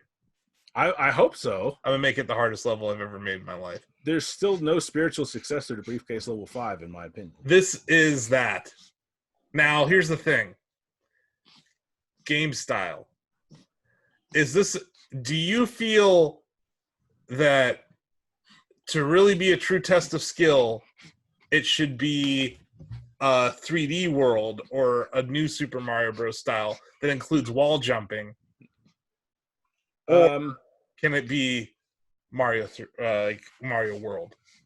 The thing is, like, that's actually a really good question, because I think they do a lot to differentiate the game styles mechanically. Yeah. I don't know why people I know why people shit on New Super Mario Brothers, but like New Super Mario Brothers use controls and mechanics are just airtight to me. Yeah, they are. I love the midair twirl. Like, to me, the physics in Super Mario 3D World in the 2D version in Maker 2 feel off. I don't really like playing those levels as much, to be honest. The 3D world? Yeah. So my vote is New Super Mario Brothers, because like it's so precise. Like the thing that made Briefcase Level 5 genuinely great is when you fucked up, it's because you fucked up. You could not blame the controls or floaty physics or whatever. Like, there is New Super Mario used controls might be the most perfect controls ever implemented in a video game ever. Or at least a platformer. Or at least a platformer. And no, I'll go with any game. But like I would like to see you make another New Super Mario Brothers Wii. Yeah, because technically, I guess I haven't made a new Super Mario Bros. You haven't, because Briefcase Level 5 was a remake. Yeah. So that's why I'm like, I was thinking about it now, but like, I did when I thought about Briefcase Level 8. The first screen that came to my mind was the first screen of Briefcase Level 5. Yeah, I think is great. It's one of my favorite things I've ever done. I think we talked about this last week, but I still want like a Super Briefcase world. Obviously, but like I'm. That's going to take a long time. The way I look at it is that's going to take years. So I want to finish this series of 8 levels. Yeah. And level 8 is the final level. Like, it is the boss battle. The question for me is, so let's say you go New Super Mario U style. What terrain? Would you do castle again? Because the lava does add another hazard, right? Yeah. But like, it depends. I don't know. On how you want to differentiate it from Briefcase Level 5. Because I would like to be in the castle again. I think it makes sense to be in the castle. You wouldn't necessarily always have to use the lava, but I thought you used it well in Briefcase Level 5. Oh, yeah. No, come on. If it's a boss battle, I have to stay true to some of those World 8. Yeah. You do. Yeah. You know? So, like, that's why I was kind of torn. Because deep down, like, I love Super Mario World. And I envision a Koopa Clown car with the giant Bowser and Mecha Koopa. You know, like, I see those things happening. So I might still go with Super Mario World here. The problem is, if I do that, I take out the gameplay of wall jumping. And wall jumping is like, I love wall jumping in New Super Mario. I do too. I don't know. It's obvious if you look at Briefcase Level 5. Like, but the thing is, again, like, Nintendo created this perfect fusion of options and execution. Like, you can create scenarios where you wall jump, and then maybe you rebound off the right wall, and you have to land on the left platform. So you rebound, and then you butt stomp straight down. Yep. And then, maybe you have to jump, and then you twirl in the air. Here's one of the key differences to me. In New Super Mario Brothers U, when you twirl in the air, you stop falling. So it's used for distance, right? But like in New Super Mario 3D World, you continue to fall as you twirl. And it's floaty. It has never felt right in its 2D incarnation. I agree. The twirl is that's it. You nailed it. That's why I don't like making games in that mode. I made one. I think that like people have made like racers in that mode, which works because there is a cart you can put in there. Yeah, sure. So to me, the Super Mario 3D World theme of Mario Maker 2 is ideal for like experimental game types, not platforming. I also think multiplayer levels. And multiplayer levels too. Yeah, for sure. Like, I think because Cat Mario, there's like some things you can do there. Yeah. Okay. Well, sounds like we have my game style figured out for Briefcase Level 8 then. Yeah, So Super Mario World. Oh, okay. I know. I'm genuinely looking forward to it because, like, Super Mario World. If you remember my Tower of Traps level, one thing I like to do is that there are certain things you can only do in the world style. Like you can spin jump off of thwomps, which makes for interesting platform. You can spin jumps off of the or no, I think this is a new Super Mario U. You can spin jump off of the buzzsaws that move on the tracks. Oh. Yeah. Okay. Yeah, you can do that. But you can't do that in World, but you can do that in New Super Mario Bros. U. So I don't know how I'm supposed to make a level that's harder to beat than a 0.3% clear percentage, but it seems like I will. Yeah, I think you can. So, believe in yourself. Are there checkpoints in this level? Maybe one, if any. One. But like so here's the thing. Another reason Briefcase Level 5 is great is because you really go for cheap stuff. Like there can be gotcha pipes, but otherwise, once you know the path, the execution is solid. There's no cheap stuff. So if you don't want any checkpoints, cool, but make all the challenge firm but fair. No gotcha moments. I don't foresee any gotcha moments, but I think I've been conflicted about checkpoints this whole time. I part of the challenge of Briefcase Level 5 to me was being able to, like, it felt like a Nintendo level where when you get to the end of a really hard level, you're so in the zone of that segment that when you go back, you have to, like, kind of turn your brain back and remember, okay, here's what I did for this part. And think about, like, World 8s in various games. They don't all have checkpoints. No. It's all about getting the rhythm down. It's the rhythm down, and there's a different rhythm. It's like each segment of a level in those 8th worlds is like a different dance step, and you have to remember the steps. It's prog rock. It is, and they just keep changing the time signature. If you use checkpoints, you kind of lose that. So as long as the level isn't, it can be hard, but it can't be cheap. As long as it's not cheap, I say no checkpoints. Luther, what do you think? She thinks she's a little adorable floof. She's right. You're right. She's right. Oh. So hi, Lola. I don't know. Yeah, there she is. She's being a little floof head. Just letting people know I'm working on Mario Maker levels again. Back on my bullshit. I'm looking forward to it. I just, can't wait for you to stream them and boo them live on Twitch. Wow. Well, just do something.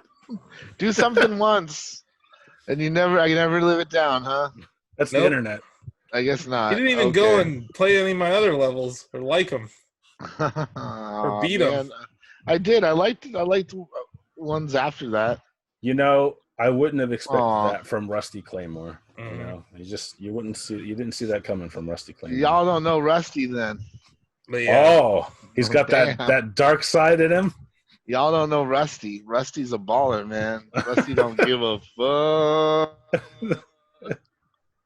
Rusty will hook up with Sidon and the other female champions. Wow. Why do you think it's a Rusty Claymore? Shit. Ooh. Damn. That thing didn't come rusty.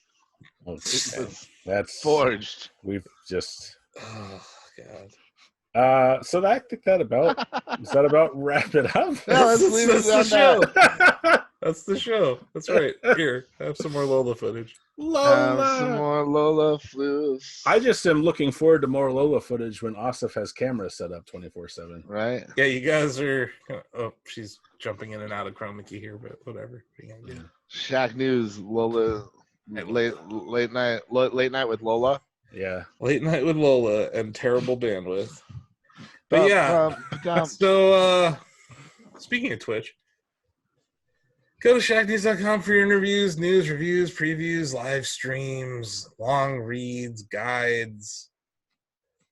We got a video review of Streets of Rage 4 that just hit the site. Gears Tactic video review. You can find those at youtube.com/shacknewsgames because the guy that has /shacknews is a jerk.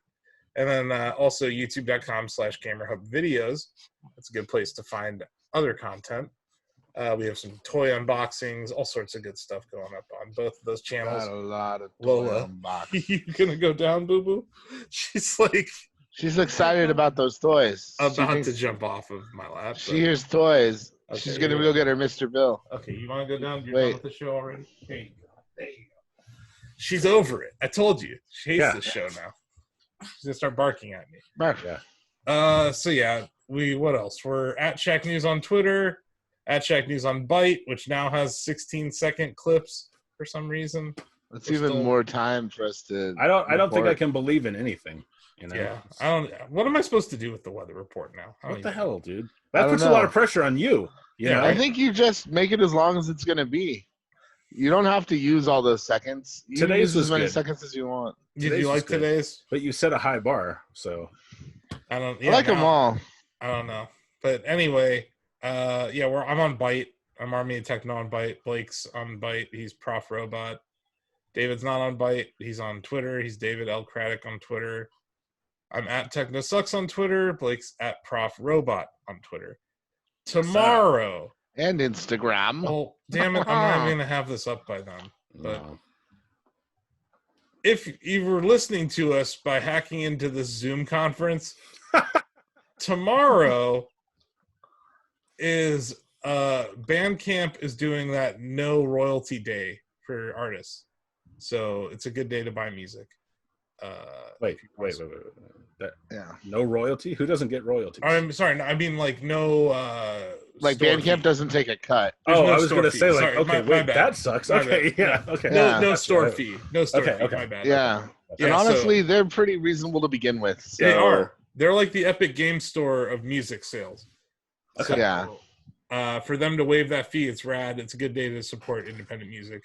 Yeah. And then I'm also going to be. I mentioned the Stork Club earlier. I have a live album that was recorded there. If you buy it tomorrow, we're going to give half the money to the Stork Club. Wow. You gonna drop a link tomorrow? I wanted to do all of it, but apparently my bandmate is not as big of a fan of the Stork Club as I am. So I'm giving my half. I'm giving my portion of the proceeds cool. to the Stork Club. That's awesome. If you buy our Live at the Stork Club album, Cartoon Violence is Live at the Stork Club album tomorrow. So you should definitely post about that in the chatty. There's going to be a thread about it. I'm definitely going to post that in the chatty. That's awesome. Yeah, that's cool, man. That's cool. See, I wanted to make sure people Cartoon Violence Bandcamp is the place to find that. No, it's not. Just go to cartoonviolencemusic.com. It'll take you to our Bandcamp. Oh. Here's another thing that my bandmate did a long time ago that I didn't like. We couldn't get Cartoon Violence anything, so he's like, well, what if I just get Cartoon Violins? I've been wondering about that. I'm like, what is this? I fucking hate that. Oh, my God. He's never going to listen to the Shackcast, though. So it's bad SEO. A little bit. It is. It was before SEO was really even a thing that you had to worry about too much, though. We're talking like over a decade ago when we started. If it makes you feel any better, armyoftechno.com doesn't have an index.htm. So when you go there, it's just a directory of files. Oh, yeah. Let's check this out right now. And it might warn you that it's like a malicious website. But it's not. So at least you don't have that going for you. About to open image 028 right now. 028? Uh-oh.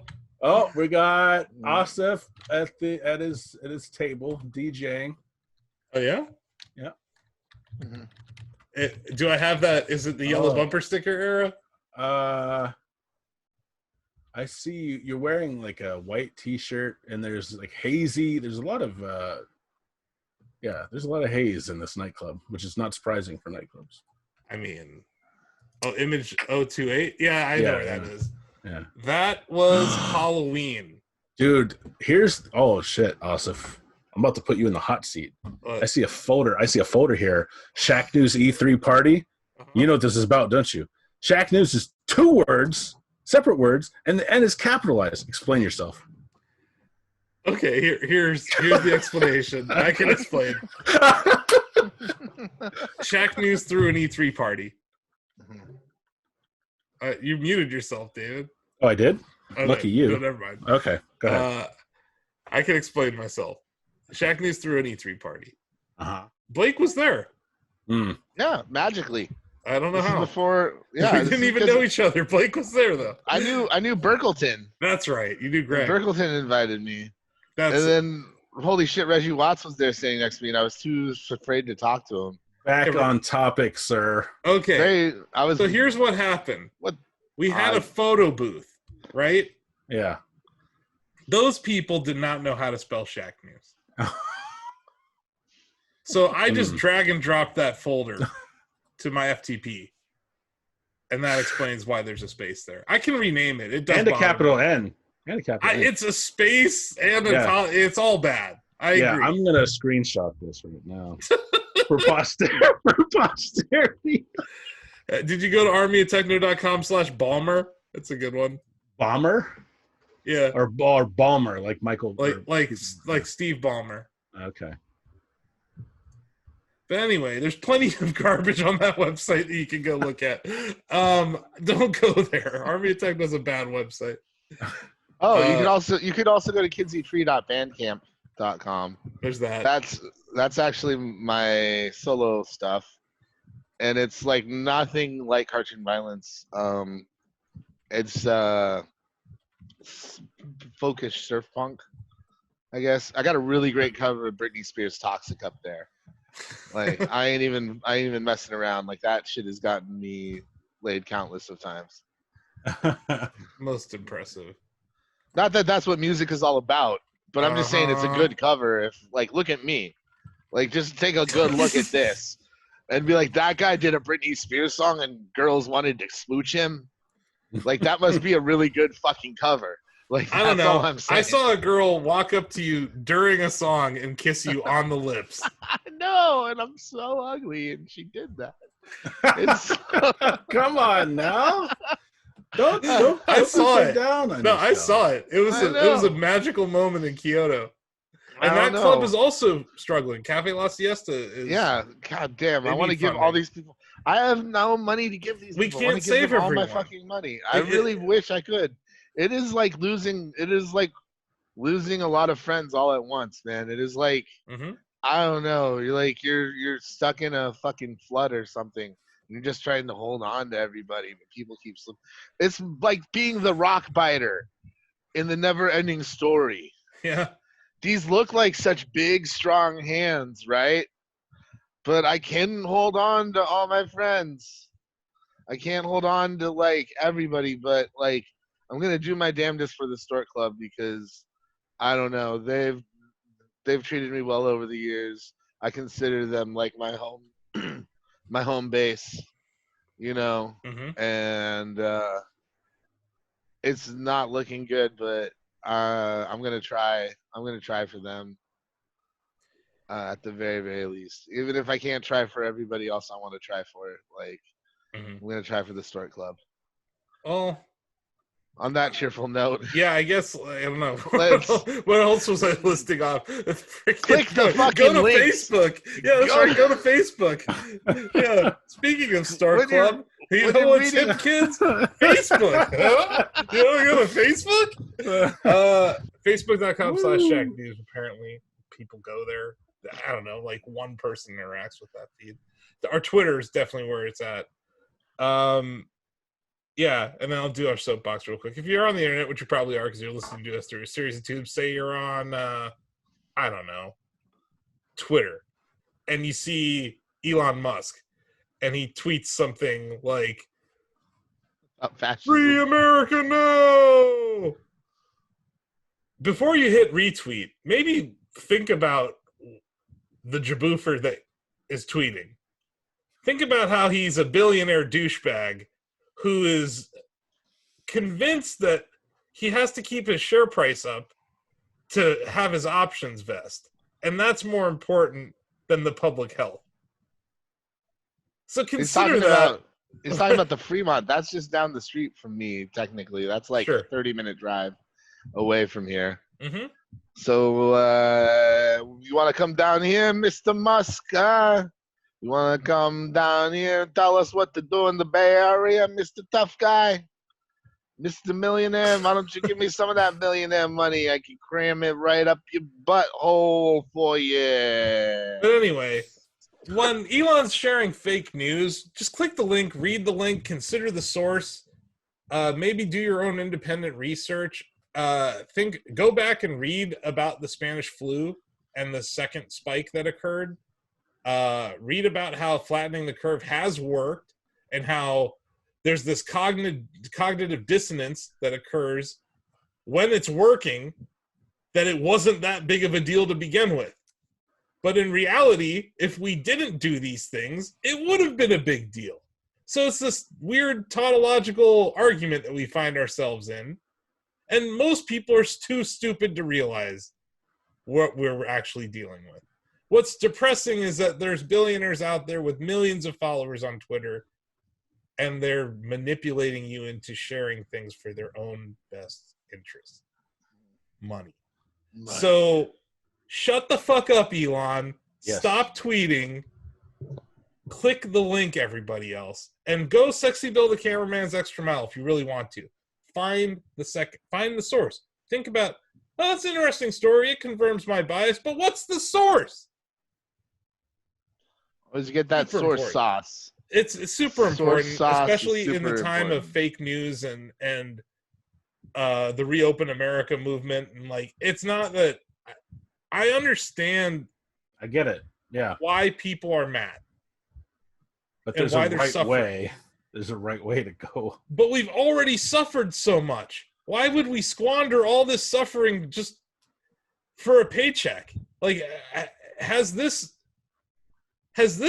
pandemic not convinced us that maybe capitalism isn't the best system, or maybe just working tirelessly forever ad nauseum is not really the answer? Maybe there's a better solution to how human society should work. Maybe wealth disparity is a problem. Maybe healthcare is a problem. Like, maybe all these things are like, I don't know. It feels like this would be the time for humanity, or at least countries, whatever, governments, to realize that we need to take care of everyone. If we don't take care of everyone, we're not going to make it through this. It'll continue. It's like we're a video game podcast, and we know this. Mm-hmm. We're not even like, this isn't a super hyper intellectual thing. It's like pretty bare bones basic. All I'm saying is you don't see Tom Nook saying "Open America now." Yeah. But Elon, stop tweeting, Elon. Just stop. And how many times a year do we have to tell this guy to stop tweeting? You could set the timer, Bad Kitty, for another 2 months. Elon's going to say something really fucking stupid. It seems like he's saying, I used to think you were cool, man. You used to be cool. What happened to you, Elon? It's just weird because, like, it's my second largest holding. I own a shit ton of Tesla stock. It was up a bunch. It's down now today. He needs to shut his fucking mouth. Like, the company's doing fine. Like, Steve Jobs, as much of a dick as he was never this much of a PR liability. No. Even in his youth. And, like, it's just repeatedly bad and poor form. And I was joking, like, I wonder if they're going to see, like, a pick up in, like, Cybertruck orders. From all these, like, Reopen America people who are like, I like Tesla now. Before I didn't that like would be Tesla. The ultimate long con for Elon. Like, I love Tesla. You know what? I'm going to take $250,000 that I don't have and buy whatever that car that you pre-ordered. You're talking about the Roadster, but the Cybertruck. Yeah, Cybertruck is about $38,000. 38 grand. Still, that's for a lot of people. That's a lot of money. That's a salary. That's a yearly salary, right? Oh no, but yeah, I see what you're saying. Like, I love Elon now. I'm gonna buy this Cybertruck. I'm gonna pre-order my Cybertruck for America. It's not like these people are hard to manipulate. Like Donald Trump did it. Yeah, exactly. Yeah. So I'm like, if someone smart like Elon Musk is doing it. I do wonder. I do wonder what his motivations are behind this. But there is a... all of a sudden, they're all fucking vegans and, like, gender fluid. It just... Like, you know what disappoints me is, like, Donald Trump is an idiot and a con man. Elon Musk is a smart dude. Yeah. Like, this is just kind of disappointing. So he's a smart dude. Which means he could do a real solid grift. I think he's also this isn't even so no, he's not a grifter. He's an engineer, and he's awkward and dumb, and I know a ton of awkward dumb engineers. They're just not billionaires. And I think that's like really the difference, is that he's socially awkward. He's not a traditional leader. Like, he's not a charismatic leader. No.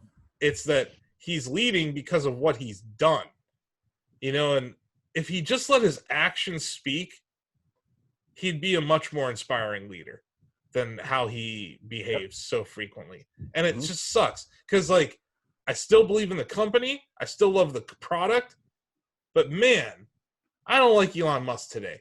And I was just like, shut up. Just shut up. Like, it's really starting to show 6 weeks into this who has vested interests in business firing back up versus who cares about the public health. Like, it's really starting to show up right now. And I don't know. It's frustrating. It is. Because I'm like, I get it. I get where he's coming from. Our company suffered massive losses this year. Like, irreparable damage done to Shack this year because of the cancellation of all these events. No way in hell am I going to reopen America so we can have E3. Yeah. Or fucking PAX or anything. Because I don't want the liability, and I don't see the point. Like, what's the point? You care about people is the thing. Yeah, like, we want people to be fine. There's no point in reopening early if we don't defeat this virus. Like, that's what I don't. What was the point of these last 6 weeks if we're so eager to reopen now and we screw it up? What was the point of it? We could have just stayed open the whole time, and then let the chips fall where they may, like, a lot of people would have died, like a lot. And was it more people? I don't like talking about death statistics very much, but like, more people have died than in Vietnam, or than soldiers that died in Vietnam. Obviously more people died than on 9/11. Think how much stuff we did in the name of 9/11 in this country. Think how many times we sacrificed as a nation because of 9/11. The Patriot Act, everything that we've done. Think about going through the airport, everything we have to do. The sacrifice all Americans made because of that day. And now we're complaining about trying to help prevent basically a 9/11 a day from happening. I believe as of this week, the total number of cases, not only do we have more than any country in the world, but we have 1/3 of the total COVID-19 cases in the world. Yeah. Yeah, I mean, some of that's not like super shocking because we're just freaking ginormous. Yes, but it could have been mitigated. Oh, absolutely. But here's some good news. Here in the Bay Area, we've seen it plummet by 30%. Of new cases. Yeah. And Ohio, like, there's areas that are flattening the curve. Yeah.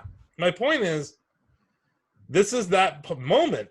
Yep. It's a pivotal moment where if you do this wrong, the pandemic worsens. Yeah, it'll be so much worse. And we are still not ready for that level of rush to the hospitals.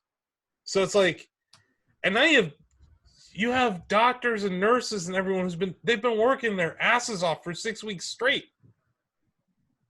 So it's like, I think it's really rude and disrespectful to the people in the healthcare industry to urge this reopening, because that's what we're doing. We're relieving the load on the infrastructure. Our infrastructure failed. The only way that we could get through this was by quarantining. So it's like, why test the infrastructure when we know it was going to fail? It seems like, give it another 2 weeks. At this point, like, what is 2 weeks going to do? And do I care if JCPenney goes bankrupt? No. Like, why should I give a shit? Who gives a shit if any of these retailers go bankrupt? Let them.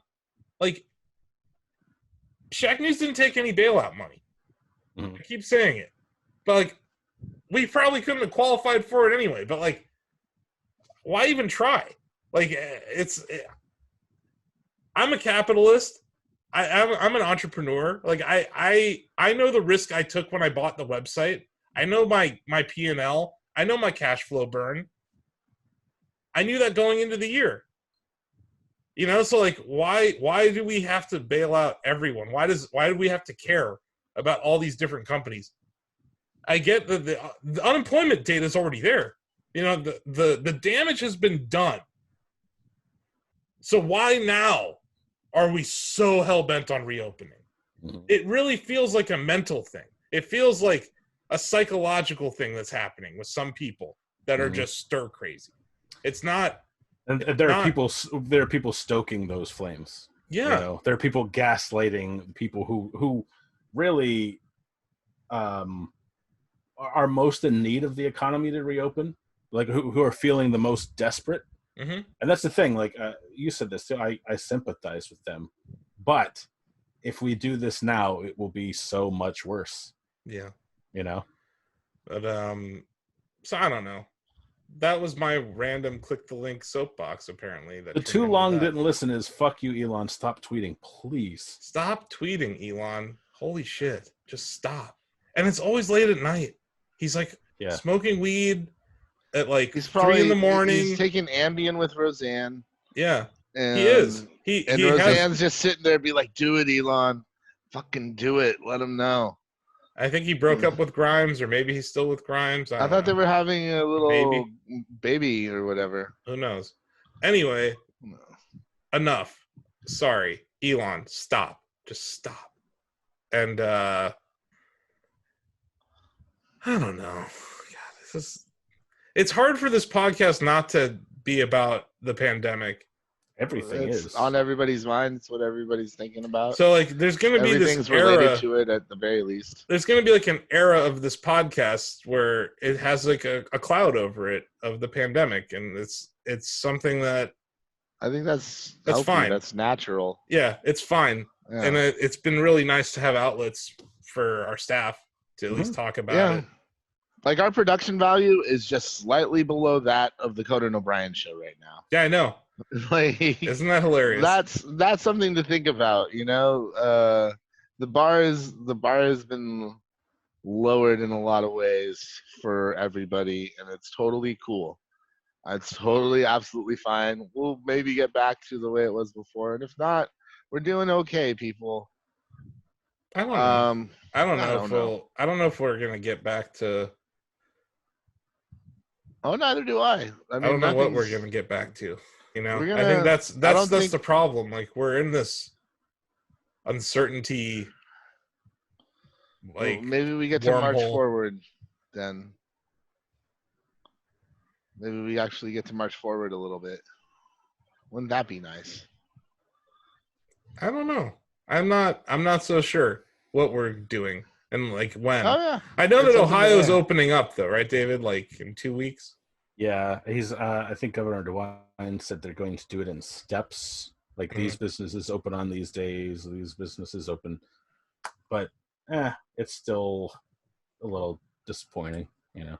After the excellent job he has done thus far, chiefly because, not to get too deep into this, but he broke from Trump for a long time. You know, he's one of the governors, along with Cuomo in New York, and I'm blanking on the California governor's name. Newsom, that have just really stepped up, because they're in this situation where, like, it's like, all right, dad's not taking care of this, so the big brothers are going to look after the family. And but now dad's kind of on the bottle again, so, you know. The Clorox bottle. The Clorox, he's guzzling Clorox again. And, like, he's just locking himself in his tanning bed every night to kill the virus. So, yeah, it's a mess. It's a mess. Whatever. But, you know, at least we don't have a Nintendo Direct anymore. Or actually, no, sorry, higher note. At least we don't have to go to GDC in the summer. I know you guys don't have to come and hang out with me. Oh, here's the thing, Blake. I'm not sure if I ever want to get on a plane again. I'm just kidding. I would be fine with never. I'm kind of okay with it too. I tweeted it earlier today. I'm going to take a lot more road trips in the future. You and Lola need to come visit. Yeah, you're going to take a road trip. That's what I'm saying. Lola's. I can just bring Lola with me to places if I take road trips. Yeah, that's true. Yeah, then make you come hang out with me. Well, that's all there is to it. But yeah, that's the show, right? That is pretty much the whole show. That's pretty much it. And it's a good show. And you should rate it on the podcast facilities. No one's doing that. I asked them to. Maybe I should start asking them to do it at the beginning of the show instead of the end. No one makes it to the end. Mm-hmm. Right? Yeah. Right. Be like, hey, rate this show. Rate this show on the podcast facility. Give it 5 stars. Say it's the best podcast you've ever heard and that everyone should listen to it. Share us on all the platforms. And watch us on YouTube. Subscribe to our YouTube channel. I already gave you all that stuff. Yeah, we already did that spiel. All that. Go out there and do it for Shacknews, and I'll have Blake sing us out. Oh, puppies and kitty cats and things that make you happy. Hugs from your mom and fresh baked cookies. These are all things you should think about now. Shackcast is over, and you're probably pretty bum, bum, bum, bum, bum, bum, bum, bum, bum, bum, but don't worry, we'll be back next week with more awesome audio treats. Don't be afraid to cry in the corner, shivering in fear, constantly in panic. The world is gonna end and we're all gonna die. Shackcast episode 70 bye. We're all gonna die. I don't know. What do you want? He's not wrong. We're just kind of accelerating that unnecessarily. Yeah. I need to end it with something a little more upbeat. Jazz hands. I talked about thinking about all the positive stuff. I don't know. I was thinking about cookies. Then I was like, oh, I'm fucked. I better eat these cookies super fast. I got cookies coming tomorrow. What kind of cookies do you have coming? So there's this bakery in Costa Mesa that I used to live near. Oh yeah. Yeah. And they make gluten-free stuff. So I got them sending me cookies. Yeah. They're delivering them tomorrow. Are we getting cookies? You're gonna send everyone cookies? You don't want these cookies. They're gluten-free. These cookies. You would eat them and be like, this is trash. I mean, not these to me, cookies. It's like the greatest thing ever. I mean, you can just send me regular cookies. That's all I'm saying.